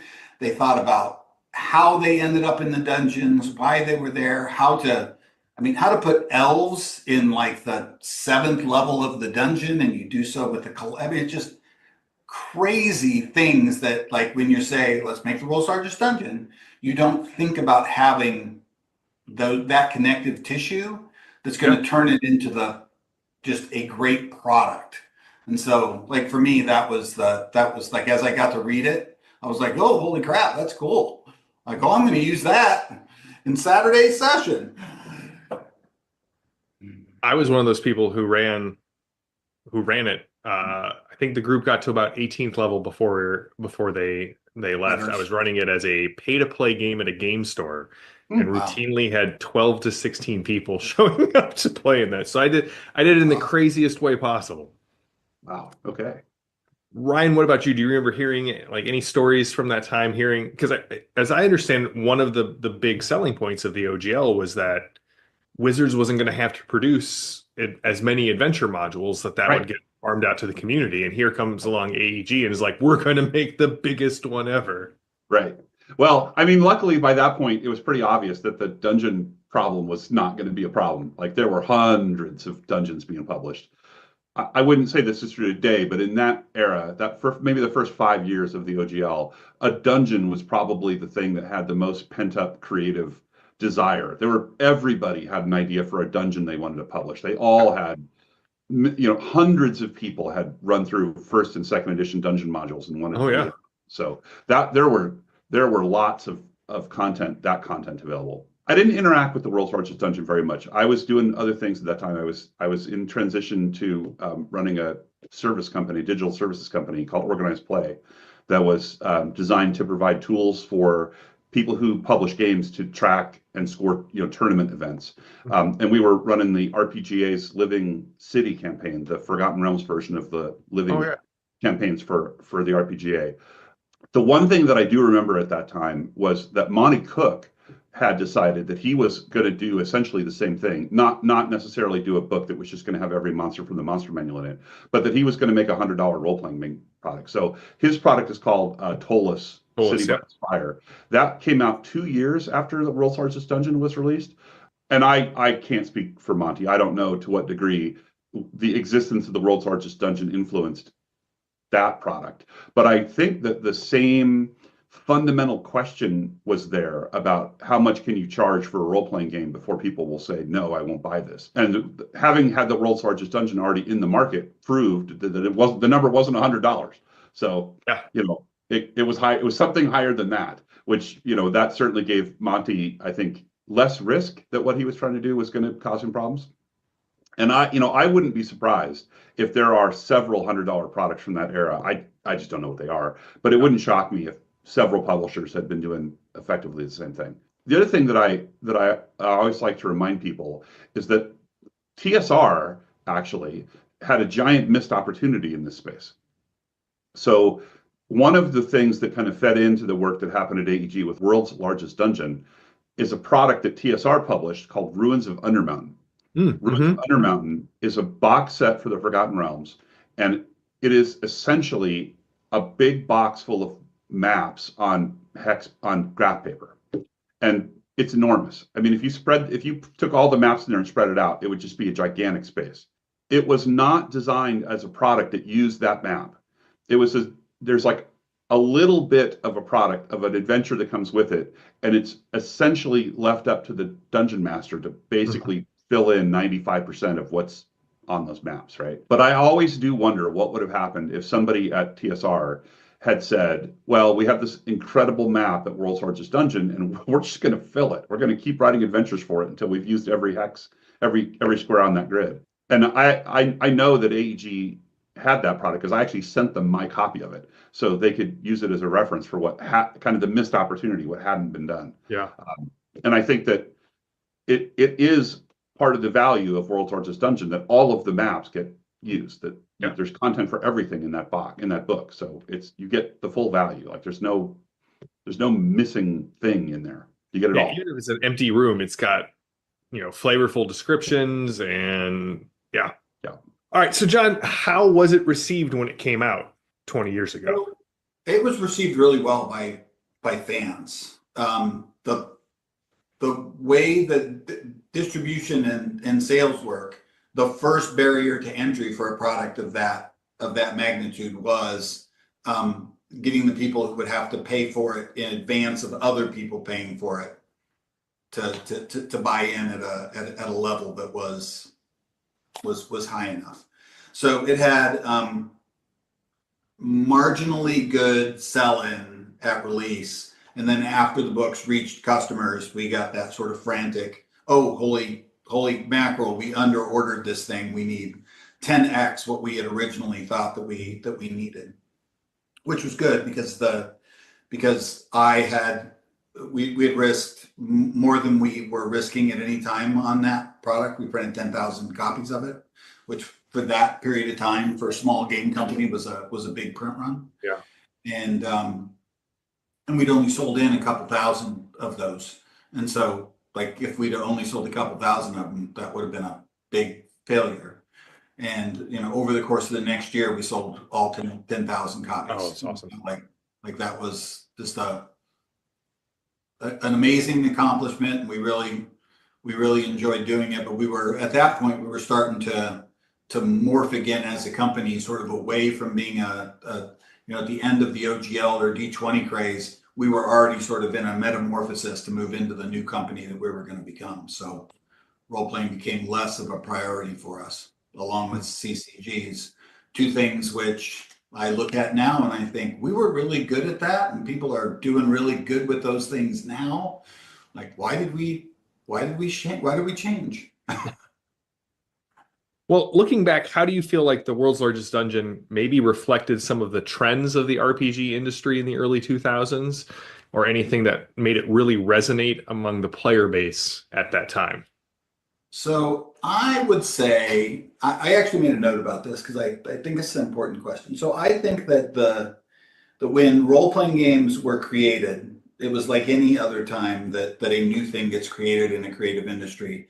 It's like the Wild West, right? Like, people don't know what to expect. They have no idea what to, how to deal with it. And people are sort of scrambling to try to figure out how to build frontier towns and take advantage of this new thing that they have, discovered. And then if what's happening in role-playing games now with the Kickstarters and the publishers and the slick products and just unbelievable content that's being released is like the Renaissance, right? I would say the OGL was like an industrial revolution, right? It had a set of tools that were new to people that you could take advantage of that would then allow you to do things with role-playing games never before thought, that a small publisher or just a dude in a garage could do with a game. And so it was like that, right? Like it was, so in that analogy, I think the world's largest dungeon is the omega of the Industrial Revolution for role-playing game products. I think that, we made teeny tiny adventure little booklets that were teeny tiny 16-page adventure booklets that we sold for $3 to $5. And then we made the world's largest dungeon, which we sold for $100. So we had sort of the alpha and omega, and they were generic products. They weren't attached to a property or anything. They were made for use by anybody that just played fantasy role-playing games. And so I do think that if that is the industrial revolution or a industrial revolution of role-playing games, then they were very reflective of what was happening at that time. That's awesome. Well, speaking of the OGL, Ryan, let's talk with you a little bit. This is a topic that I'm very fascinated with, especially considering, I don't know, some late unpleasantness that may have happened. Right. Recent events. That's right. So you were credited with it being like kind of the brainchild of the OGL, or it was your brainchild for the OGL. And I know you probably covered this dozens of times, but for our benefit, what was the original vision behind it, and how do you feel like that really kind of opened up the boom? Because third edition brought D&D back into the eyes of gamers who really had thought that the industry was kind of post TSR, post Dungeons and Dragons. And I'm not saying that Monty Cook and Jonathan Tweet and everybody who worked on the third edition didn't produce an amazing game that contributed to that, but I think it really was the combination of the two things. Yeah. So the first thing that I always tell people is that you have to remember that the reason that we had the opportunity to do the open gaming license is that TSR died. Mm-hmm. It was not a situation where Wizards of the Coast bought a healthy competitor to add value to its existing business. It was a situation where this company that had been beloved by gamers for 2 decades effectively went bankrupt. In everything but the legal sense, they were a bankrupt company. And it wasn't just TSR. The whole role-playing game industry at that time was in catastrophic failure mode. In 1997, the industry went to Reno for the GAMA trade show. GAMA is the Industry Trade Association. And mm-hmm. at that trade show, a bunch of very high-profile people who were active in the role-playing game segment walked around the show wearing black armbands to commemorate the death of the industry, because they were all staring down the barrel of losing their jobs. Yeah, they didn't know who they were going to be working for in 6 months. So it wasn't just a TSR phenomenon. It was affecting White Wolf. It was affecting FASA. It was affecting Steve Jackson. It affected Chaosium. It affected Iron Crown. I'm sure I could probably list another dozen. I was going to say, if I mined my memory well enough. Yeah. Okay. So we took over this business that was in catastrophic failure. All right. Now, Wizards at the time was a healthy company. And so when it acquired TSR and got the Dungeons and Dragons business, Dungeons and Dragons was no longer at risk of not being published. Wizards could publish Dungeons and Dragons as a vanity project if they wanted to. It didn't matter, right, from a financial standpoint at Wizards. But nobody who was involved in that transaction, and John and I were both involved in that transaction in a weird way, nobody who was involved in it wanted that to happen. We didn't want Dungeons and Dragons to be a vanity project. We wanted Dungeons and Dragons to be successful. And Peter Atkinson, who was the CEO and the founder of Wizards of the Coast, was a huge Dungeons and Dragons fan, which is why the company bought TSR. And he didn't want it to be a vanity publishing project either. So one of the things that happened when I was asked to take charge of the role-playing business was to do a big analysis on kind of how we had all gotten ourselves into the situation we were in. And what that analysis showed us is that most of the money that was being made in role-playing games was being made by selling the core books of the game. And if you had a very successful game there might be a list of other products that were closely associated with the core that also sold well. And if you happen to be TSR, there might be a couple of products in some of the campaign settings that were selling well. So we jokingly called that the Nifty 50. There were 50 products in the TSR catalog of Dungeons and Dragons that made 80% of the money of Dungeons and Dragons. And the other 400 or whatever there was, basically lost money and contributed almost nothing. Okay, so that leads you to a pretty simple analysis, which is you should just make the Nifty 50. Like, just make the stuff that makes all the money and don't make those other things. Well, the conventional wisdom in the industry at the time was you had to make all that other stuff because that's the stuff that caused people to constantly go back to the game store and renew their association with the game and create new players and get people to buy those core books over and over and over again. The other thing that we recognized at that time was that if we were going to produce a new version of Dungeons and Dragons, that the biggest competitor that game was going to face was the previous edition of Dungeons and Dragons. By far, the biggest competitor for second edition was first edition. And in 1998, when we were doing this work, first edition was still like 30 or 40% of all the people that were playing Dungeons and Dragons were playing first edition Dungeons and Dragons. You could make arguments that it was actually being played more often than second edition. It's hard to know for all kind of reasons if that's true or not, but it certainly wasn't a case where it was a forgotten game that nobody played. It wasn't like how many people out there are playing PlayStation 1 games today. Like, it wasn't like that. It was a serious part of the tabletop gaming environment. Okay, second edition has this huge library of products, enormous, thousands of products were made for second edition. And people in individual gaming groups had picked and chosen out of that immense library of stuff what they liked, and they had incorporated content into their games. So there was no way that our team at Wizards of the Coast was going to be able to produce a third edition version of all of that content that had been made for second edition. And at the same time, we were aware that if second edition was going to be the biggest competitor for third edition, we needed to have some way of telling those people playing second edition that there was some path that they could imagine to upgrade their second edition games to third edition. So all of that was kind of in the mix in our decisions about how to manage the business of publishing third edition. And also at the same time, we live and work in Seattle, which is a huge center of technology. And if you are even adjacent to technology, you are aware of open source software.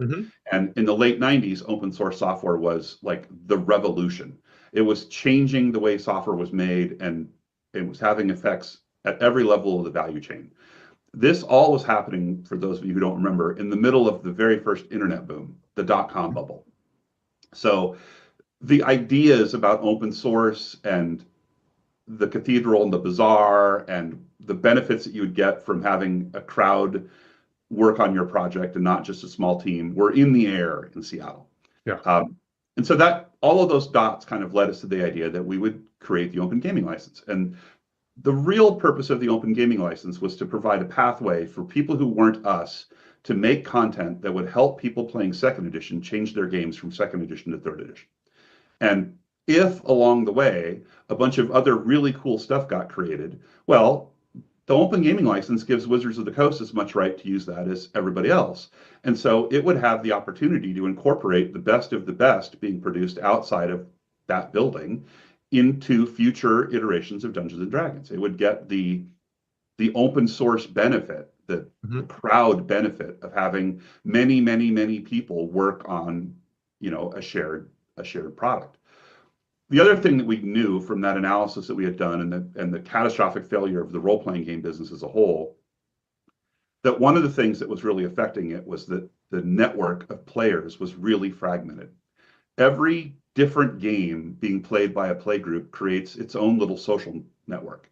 And the more successful role-playing games are the games that have very large interconnected social networks. So different games in the environment of a collapsing and shrinking role-playing game community are dangerous. They're toxic because what they do is they fragment the network and they make it harder and harder for people to play the game that they love with other people that like it. So another aspect of the whole open gaming license project was the idea of saying to all these people who are making what we call fantasy heartbreakers, which is a game that is almost exactly like Dungeons and Dragons, except it has this one little change that the designer thinks would make D&D better. Instead of making a whole nother game, just use Dungeons and Dragons, and then make the part of Dungeons and Dragons that you don't like better by making open game content that potentially everybody could use. And if you're right, well, maybe Wizards of the Coast will put it in Dungeons and Dragons someday, and you'll know that, you know, you've contributed to the lifeblood of D&D. Yeah. Right. So content creation for third edition is really the goal. And that is actually what happened. Lots and lots of people used the open gaming license to make content that was either directly compatible or within, you know, 1 or 2 hops compatible of Dungeons and Dragons. And it was a renaissance. Like, it turns out that if you take 1,000 people who are super creative and have always wanted to make a D&D product and let them, 10 or 15 of them will create genius. And some of those people are still making Dungeons and Dragons or D20 or role-playing products of their own design today. Weirdly, one of the most successful of those people is Monty Cook, who actually worked on the 3rd edition of Dungeons and Dragons. And now he publishes the Cypher System, which is a completely different game. Yeah. So, yeah, it worked. It rebooted the business of selling role-playing games. It rebooted the social network of Dungeons and Dragons. It enabled a ton of people who never would have otherwise had the opportunity to publish a game that was compatible with Dungeons and Dragons. There's a million legal arguments as to whether they could have done that before or not, but the reality is that they didn't do it, and they weren't going to do it. So the open gaming license allowed that to happen, right?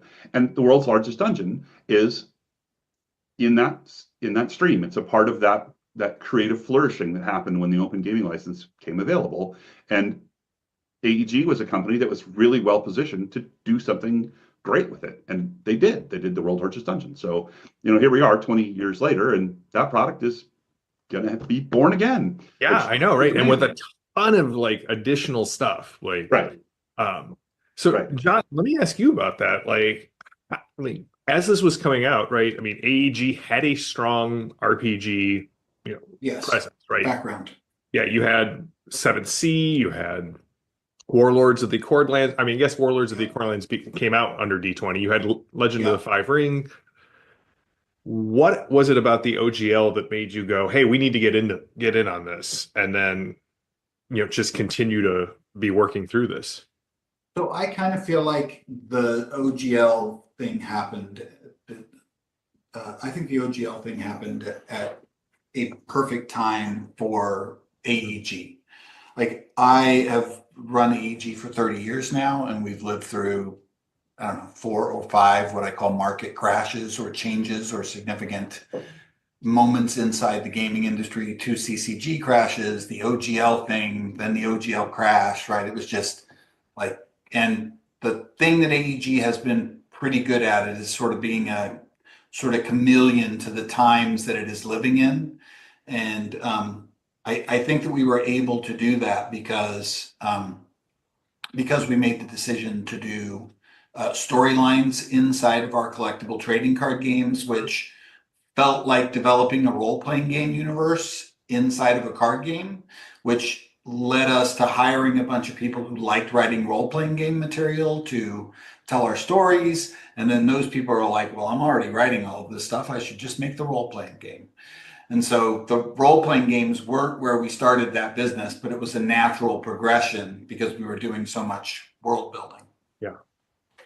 And the CCG market had crashed a couple of times at about the time that OGL was there, and the industry was not just the role-playing game industry, but the industry itself was looking for another thing that it could pull itself up on.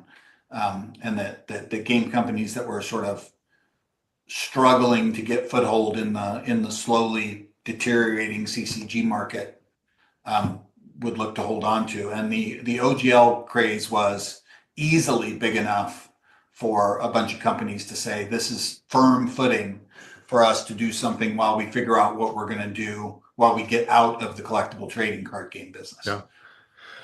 So this one, as you guys have been talking, kind of came to me. So we had at the start, we had the OGL boom, and we're going to talk about the OGL bust here. But what's interesting to me is, Ryan, you were saying people were walking around with, black armbands, like the RPG industry is dead.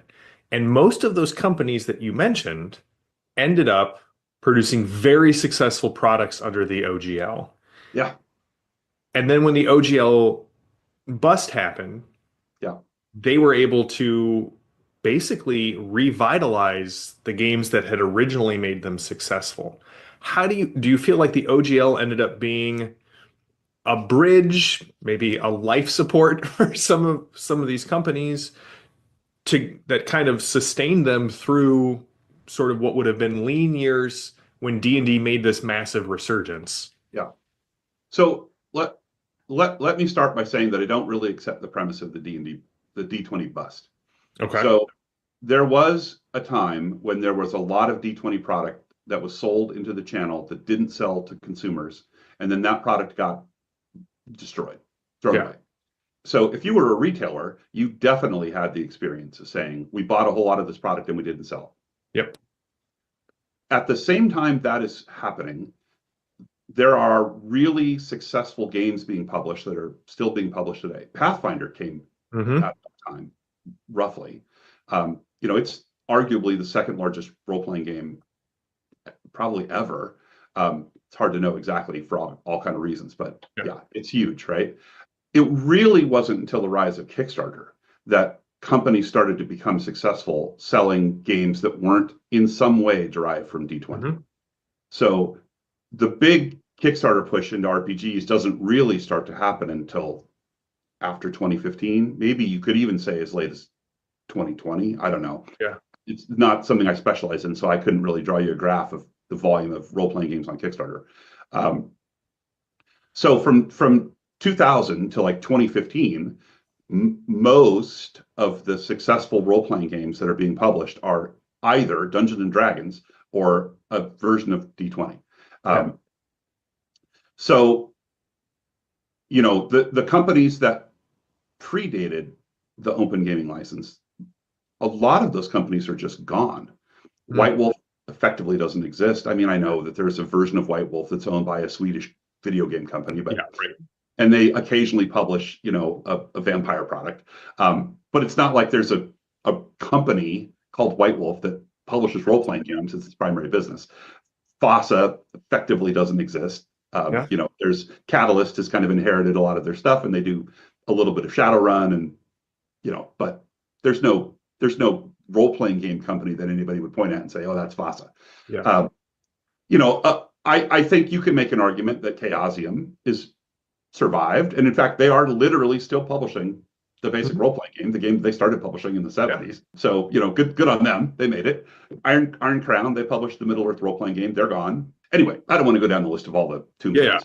What I would say is that D20 and the Open Gaming License gave a bunch of existing publishers an extension on their lives, and they used that extension, I think, really well. Some of them just did more role-playing games and stayed in business longer than they probably would have otherwise. Some of them sold themselves. White Wolf sold itself to CCP. Various different business combinations happened that kept people in the industry. And the new D20 companies, the companies that were created around the Open Gaming License, several of those companies have gone on to still be with us today. Oh, yeah. So they absorbed the people who were leaving, an older company that didn't have work. They ended up at a new company. AEG is kind of the weird outlier in all of that, because AEG, like John said, has kind of gone through transition after transition after transition, getting into a market segment that is successful at kind of the right time, and getting out of that market segment when it starts to not be successful at the right time, so that the cycles in the market they didn't kill the company. So AEG kind of wound down its role-playing game business and wound up its tabletop board game business at the right time.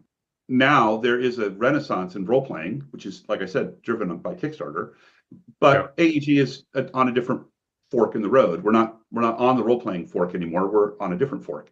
So even though, I worked on Dungeons and Dragons and John's played role-playing games his whole life, and we have a lot of DNA in the company that has a role-playing history. We are not the company to make a role-playing game, which is why it's great that there's an opportunity to take something like the World's Largest Dungeon and hand it off to the next generation and a company that is going to be focused on making role-playing products. And like, we see that as wonderful. Like, it'll be great that that product exists and is moving forward. It's a legacy. Kind of great that we don't have to. Yeah. That we don't have to do it. Yeah. We mentioned that there was some recent controversy around the OGL. Yeah. So, like, for both of you, what are your thoughts on the legacy and kind of the future relevance of the OGL in the tabletop space? I'll summarize. Some people at Wizards of the Coast decided that they were going to try to terminate the open gaming license. And then in the face of massive public outcry, that failed. Yeah. In actual fact, the open gaming license is not revocable. No matter what they say down in Renton, it cannot be revoked. There are no magic words in United States legal code that you either have or don't have in a license that gives you the power to turn a license like the open gaming license off. But they have now created so much confusion and concern that a lot of publishers have decided to go their own way and create a new license for their own stuff, which is, and I've told all of them this, a tragic error. Because instead of having one license everybody is using, now there's going to be a different license for everybody's little branch on the tree. Yep. Which essentially means that really cool ideas from one branch can't easily be ported to another branch, which is unfortunate. But there is still going to be a lot of people publishing things with the open gaming license. And I don't think that's ever going to change. The massive work which is available to be used as open game content under that license is so enormous that nothing will ever compare to it. And all essentially of 2.5 versions of Dungeons and Dragons are covered by that license.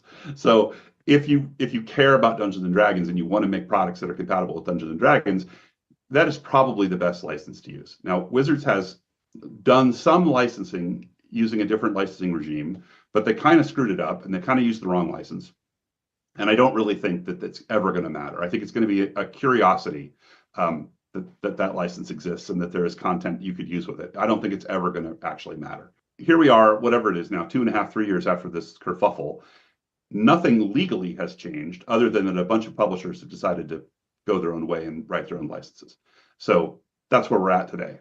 John, any Yeah, thoughts? I mean, the OGL was an inspired idea at a time when, that business needed an inspired idea. And I think the Ryan's origin story of it, forgives anything that's happening into the future, because that was like a life or death moment for Dungeons and Dragons.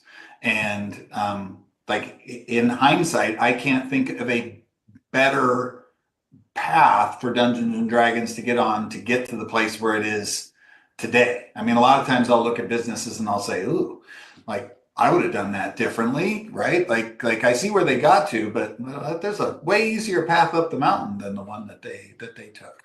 But I don't see a better path for role-playing games. I do think that all of the things that Wizards and everybody sort of found out based on that pushback from them saying, that's a very corporate thing, be like, oh, we're just going to come in and change this thing without thinking whether we can actually make the change or not, or if it makes sense.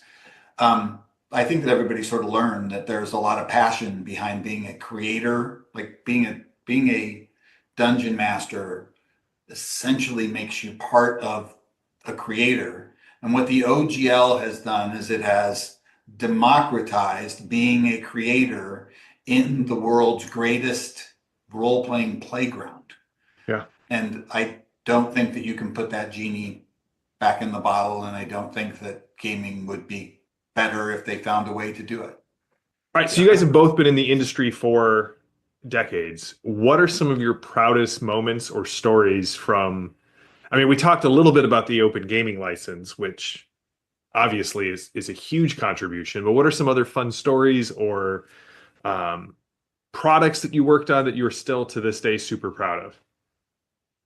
Ryan and I have the shared experience of birthing Legend of the Five Rings together. And I have not gone on to, The Day of Thunder. Yeah, the culmination of the the marketing concept of a storyline game and what that looked like in reality. Like, it was so much better in person than we ever thought that it was going to be. So that was, amazing. So I do want Some to of the note in my notes, I was going to ask, and why is it the answer L5R? Because I'm a huge L5R fan. But well, let's be clear. We did the Legend of the Five Rings project that we're talking about right now with the Day of Thunder. That was the culmination of the first 2 years of the brand. That happened in 1997. Yep. So it was a long time ago. And Yeah. we've been very, very fortunate to have had the opportunity to do a lot of really cool stuff since Legend of the Five Rings. Like, neither one of us are the guys who did one thing when we were in our late 20s and never did anything again. Like, we're super lucky that didn't happen, because it would be tough to top the Day of Thunder, but we both managed to top it a bunch of times. So pretty cool. Yeah. I would actually say the most recent high that I would say for me personally, and I suspect John would say the same, is when the game that we co-published with our friends at Flat Out, Cascadia, won the Spiel des Jahres. Oh, awesome. So if you're a role-playing game fan, you may not know this, but in the board game business, there is a German Game of the Year award called the Spiel des Jahres, and winning that award is like winning the Oscar for Best Picture. It has a tremendous effect, not only on sales, but on the lifetime reputation of that product. It is like winning the Oscar for Best Picture. And our company won one, which is amazing. And that happened 2 years ago, 3 years ago. So, I mean, relatively recent high peak to stand on. Yeah.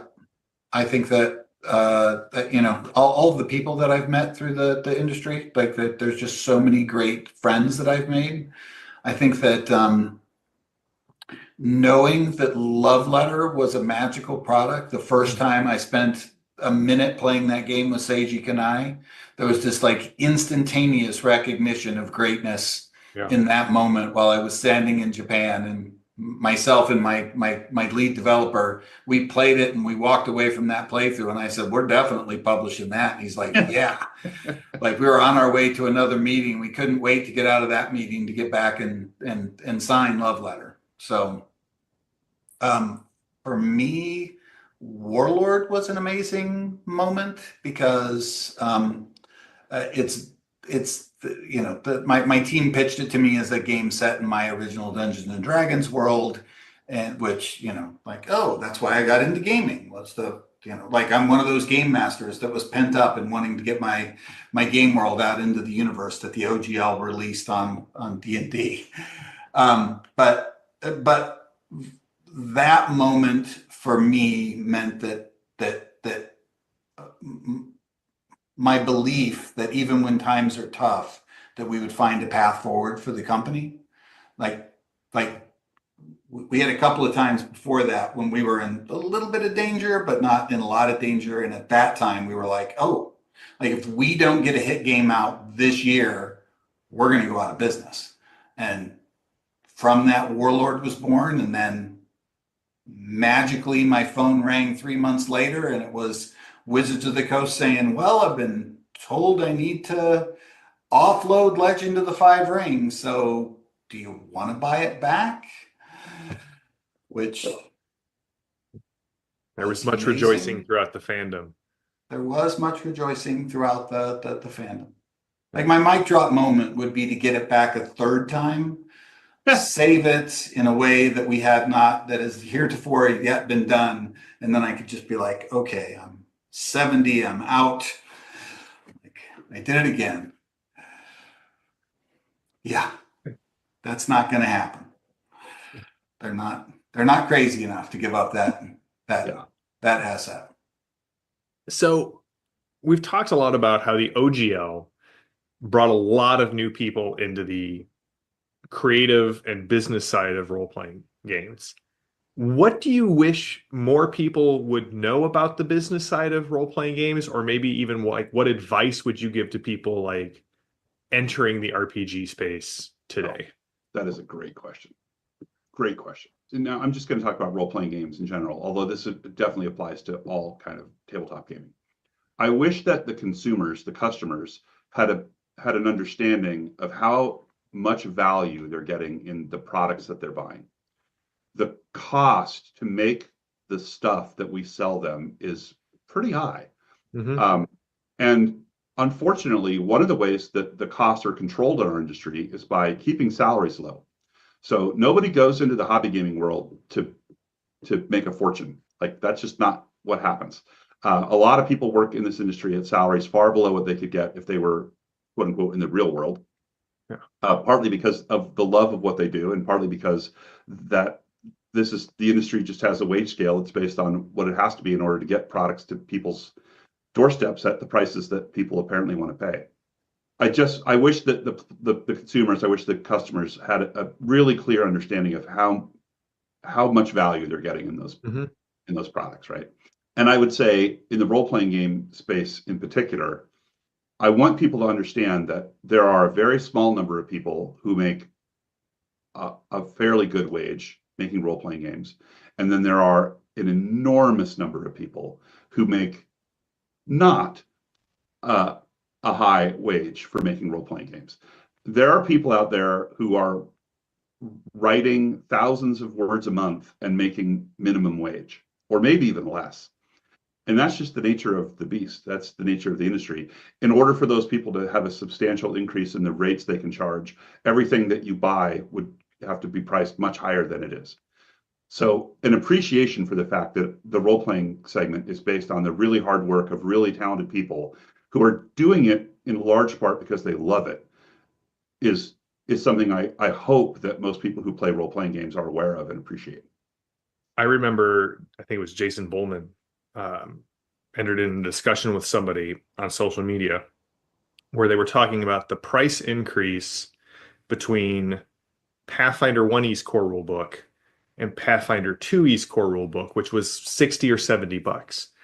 And it's a 700-page full color tome.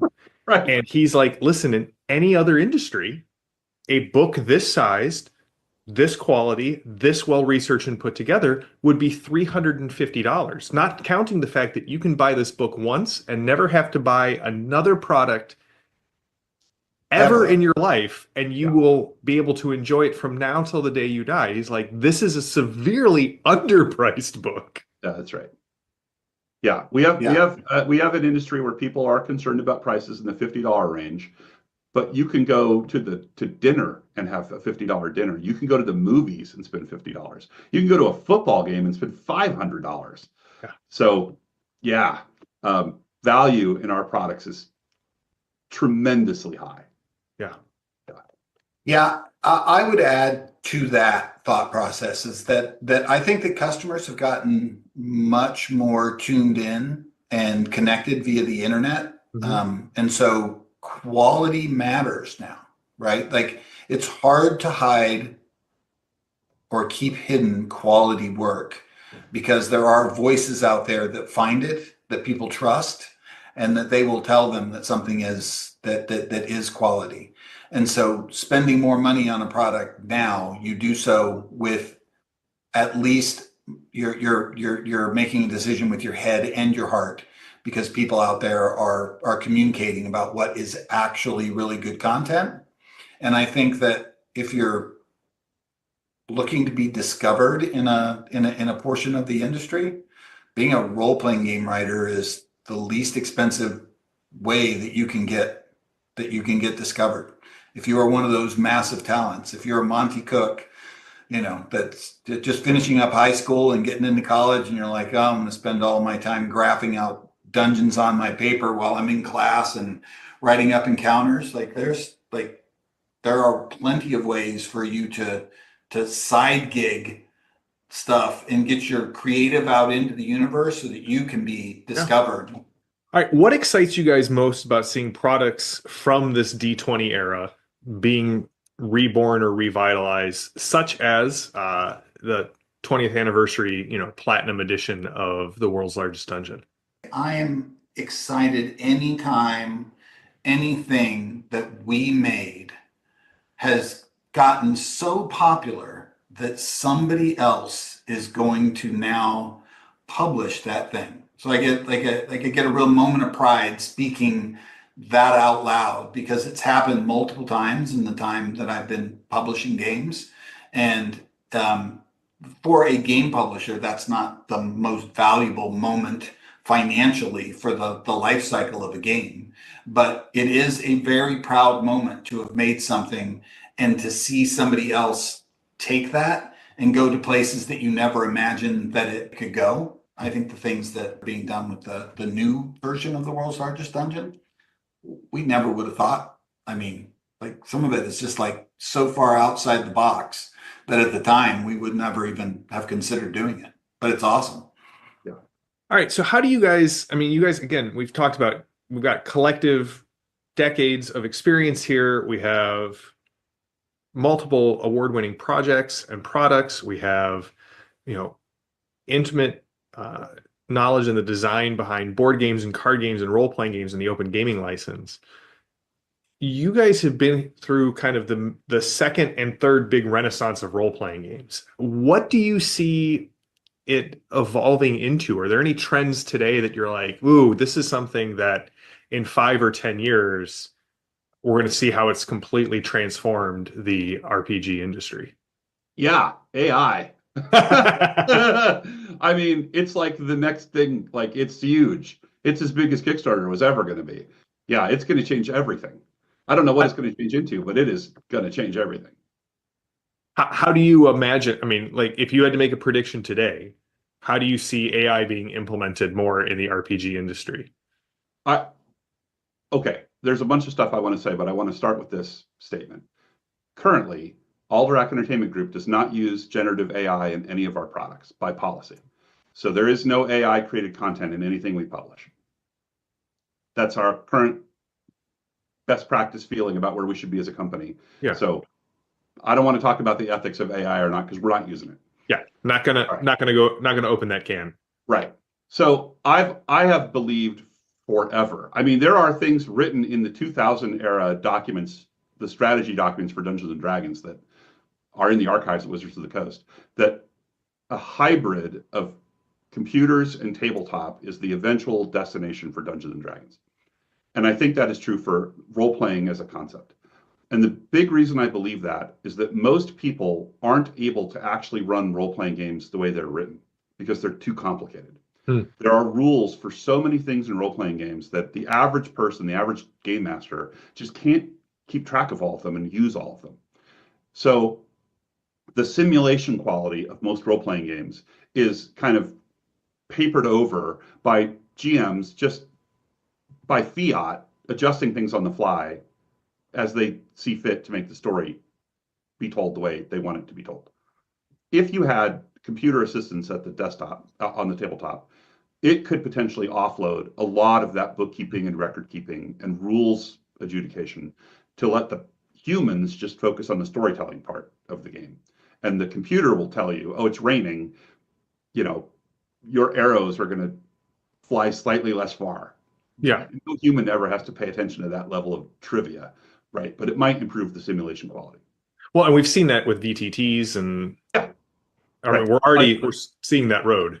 There's always been this asymmetric imbalance between game masters and players. The players have to master how to play one character, and they learn that character's quirks and features, just steal a term from Doug DeMuro, intimately. But game masters might encounter a monster once. They might play, some exotic monster one time. And are they going to be as good at playing that monster as a player is at the character they've been playing for weeks and weeks and weeks? No, of course not. Yeah. So the monster never gets its chance to really shine and be as good an opponent as it should be, right? But if you had an AI playing the monster, the AI will be as good at playing that monster as it is capable of being. Yeah. Now, what we might really discover is that the monsters are way overpowered and we have to dial them all back. But that's okay. Like, that's a doable thing, right? So I just think there's so much at the tabletop that could be offloaded to an AI to improve the experience of the humans. That's just playing the game. On the creative side, it's endless. Writing, illustration, play testing, like there's so many things that AI potentially could contribute to. It's an ethical minefield. So navigating the ethics of that is a much bigger topic than this conversation. But it's obvious that AI is going to be a part of tabletop gaming. To the degree it is a part of tabletop gaming, I think is still very debatable, but it is absolutely going to be a thing. There are going to be tabletop game publishers that are going to say, we're an AI company. If you don't like it, don't buy our stuff. Yeah. And they'll compete, and we'll see if the market cares or not. We don't know yet. We haven't got to that point, right? But that is definitely going to happen. So it's going to be as big a change to our industry as Kickstarter and the Open Gaming License and the creation of Dungeons and Dragons in the first place was. It's going to be an enormous change. Got nothing to add. Got nothing to add to that.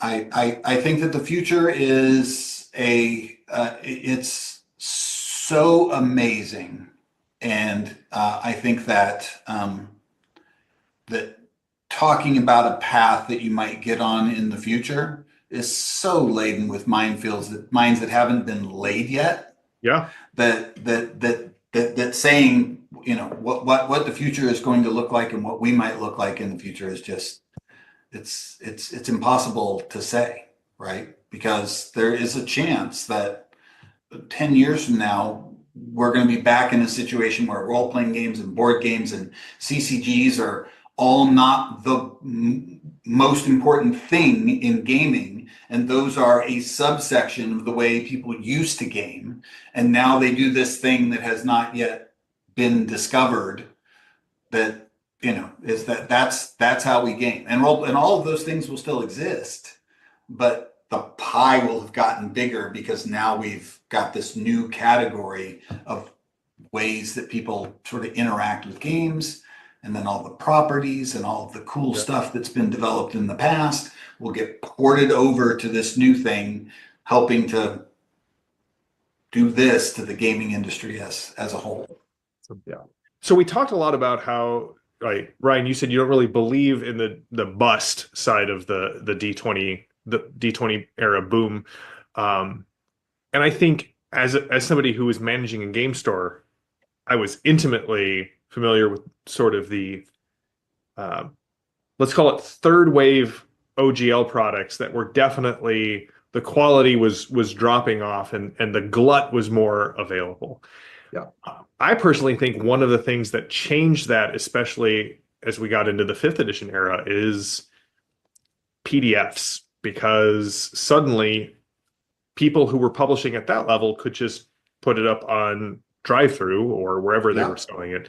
And retail stores weren't getting inundated with all of this, you know, 5th edition compatible projects unless they were sort of high enough quality to kind of rise to the level of a Kickstarter. And then we had some awareness of them. Right. What do you think, like, modern publishers can learn from that kind of, you know, the beginning, the boom of the D20 to where it's sort of, you know, tapered off? And I realize there are other factors there, right? The 4th edition license being different, and Pathfinder. Yeah. But I mean, the thing really, what you're describing is a retail problem, right? It's retailers not having a mechanism to figure out what's good and bad before they order it and get it in the store. If retailers had a better upstream method of determining what was worth buying, you wouldn't have retail stores buying a bunch of stuff that they then couldn't sell. Our industry doesn't have mechanisms, really, didn't before Kickstarter, had virtually no mechanism for signaling to a retailer before the retailer had to place their order what was the quality of a product going to be or not. Yeah.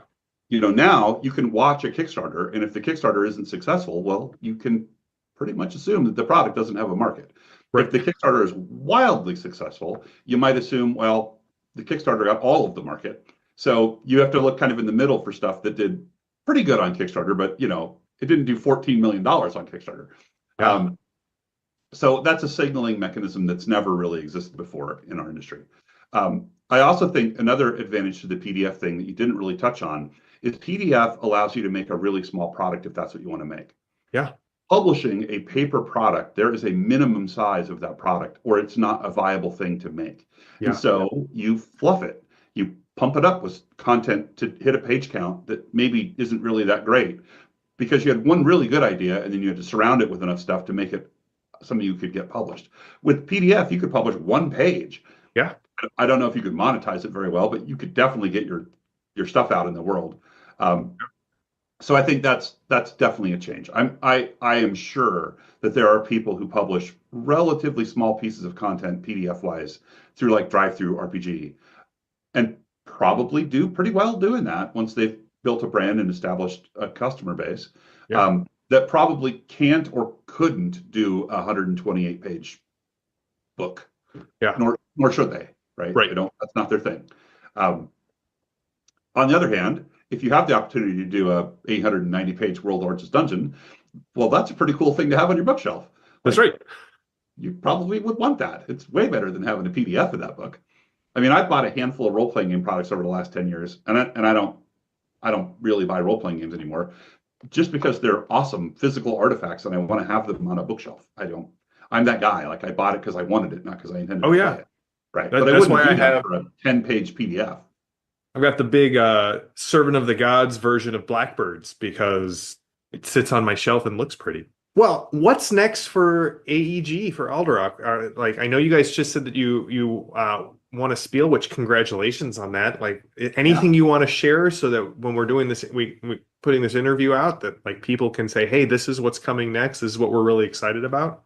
Yeah, I think that we've got a really solid lineup of games that we've got coming out that are an equal number of new ideas for titles.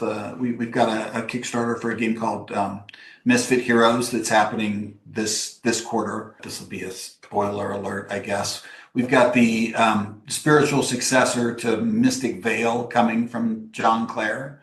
We have not announced yet. We're going to announce that in the next couple of weeks. And so that is our big fourth quarter Kickstarter for this year. It's going to be the return to that universe. We have shifted our focus to be a company that is trying to publish fewer and fewer new games. And so Ryan and I are during our 30 years of knowing each other, whether we've been together or we've been working with other companies, we've always sort of reconnected and helped each other work through problems, right? And now we're just very fortunate to be sort of working together to solve what we think is really the biggest challenge that we've had, which is putting AEG into a position where it can exist beyond us, right? Like, it's been for so many years, it's been the John Zinser company or just the John Zinser and Ryan Dancy. It was just this factory of things that has been very dependent upon us being with it, which we plan on being for a number of years to come. But that being said, we are also really enjoying the challenge of figuring out how to build AEG in a way so that our input is not necessary to success. And in our best case scenario, where we find a way to step away, and it turns out that is the igniting moment for the company, where it just does even better than it's done before because we did such a good job of setting up that moment. That's awesome.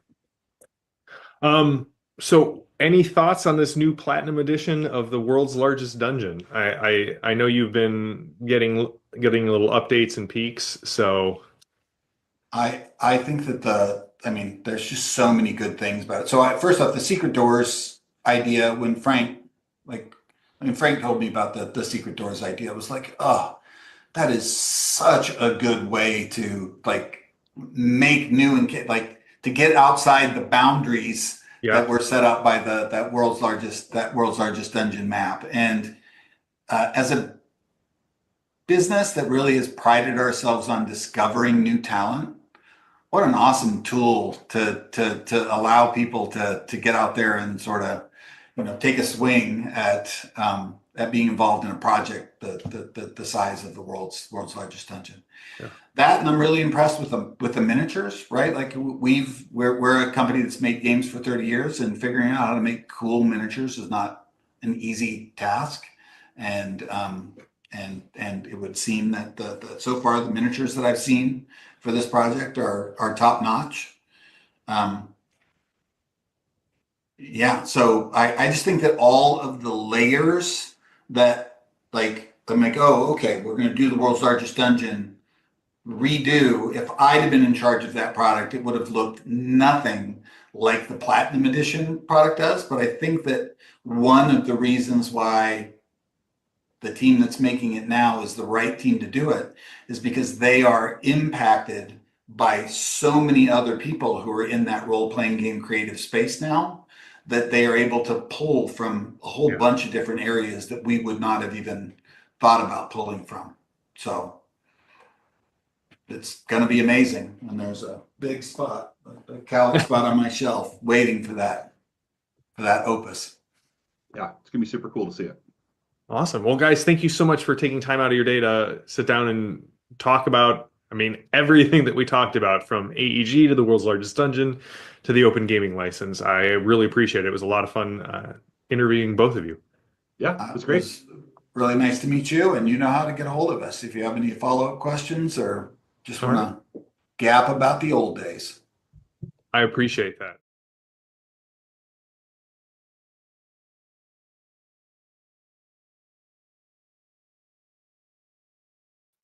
There we go, folks.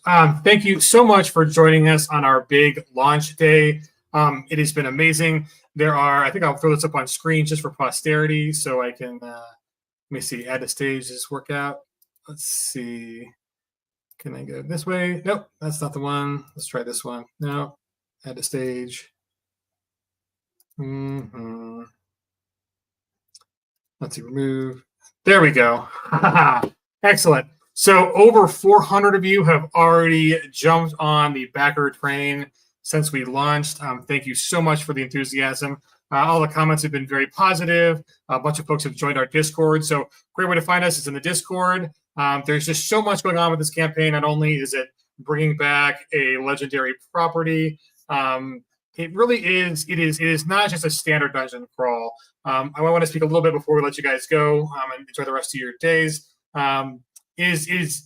Clearly it's the largest, but why is it also the best, or the best that we could make it?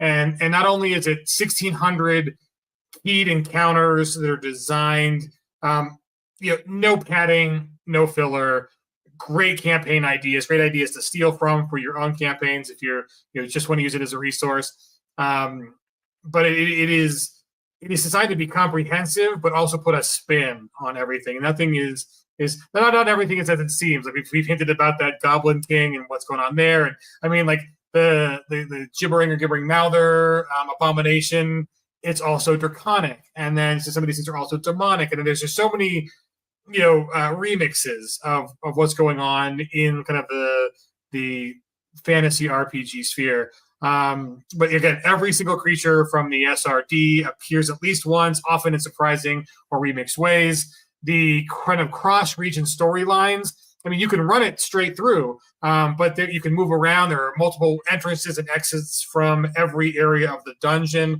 mean, not even just counting all the stuff we're going to do with the secret doors. Just it built as is. It really is about evolving factions. What you do early can matter later. There are multiple ways of kind of navigating through the dungeon itself. These 18 bosses. I mean, there are more than 18 bosses. There are more than 16 bosses. We picked kind of a highlight that was kind of unique and interesting, and things we wanted to bring to the table for this deluxe redo edition. But there's 18 boss miniatures. They're really gorgeous. Pick those up if you're a miniature painter. Share them with your miniature painter friends. They not only are they kind of emblematic of some of the epic battles, but they are kind of thematic to the region's story arcs as well. So it isn't just a dungeon crawl to beat. This is a world to survive and to explore. There's a whole lot of value in this. I mean, we realize that these aren't shy price points, right? Because there's already a lot in there. But we have chosen not to go the skimp route to reach a lower price point. We've really looked at, what is worthy of a collector's edition, what is worthy of a 20th anniversary, what is worthy of people putting back on their shelves and using as a resource, what will stand up to all those encounters should you choose to run them with your group or groups. So it's 1,600 pages of content across 4 massive books, 5 if you include the Secret Doors Volume 1. It is a full first level to 20th level and beyond campaign progression, so you can have the complete experience of your character or characters. There is no need to string together modules or event filler like a lot of other products where they kind of ask you to fill it in. It is a fleshed out, fully alive dungeon. Every monster stat block you need, traps, puzzles, NPCs, treasure drops. It's all in these books. You don't need other books to play.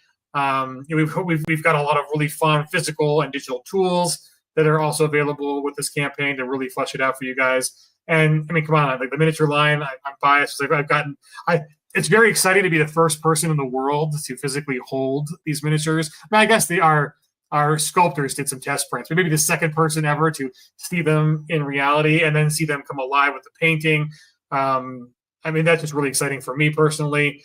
This isn't just massive, right? I mean, the shtick is it's the world's largest, and it is, but it's also masterfully designed and redesigned. I mean, we really looked at the feedback over 20 years of the original.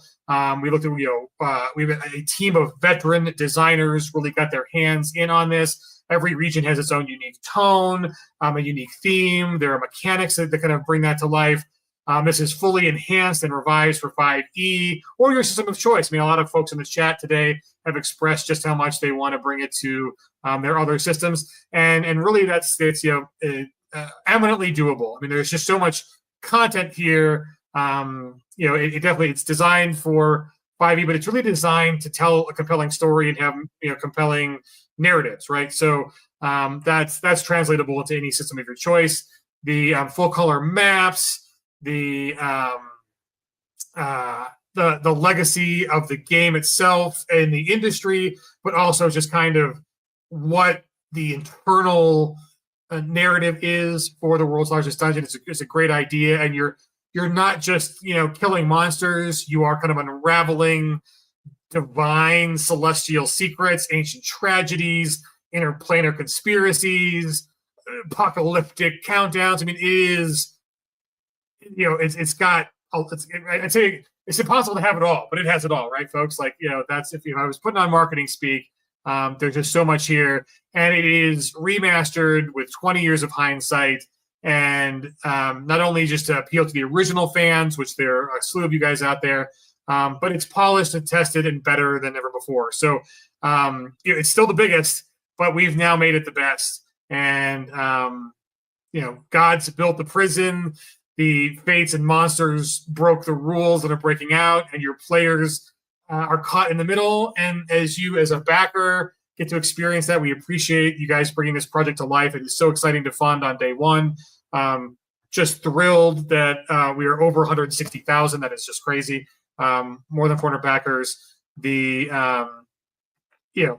very exciting. There's more to come. I think either tonight or tomorrow we'll kind of start showing you guys with some fun stretch goal. I think you've already blown through the first stretch goal, but we'll put some stretch goals. We'll do some more deep dives on the bosses and the minis. We'll bring on our sculptor team again. We'll rerun some of the pre-campaign videos for those of you to tune in for those, so you can hear from Austin and from Luke.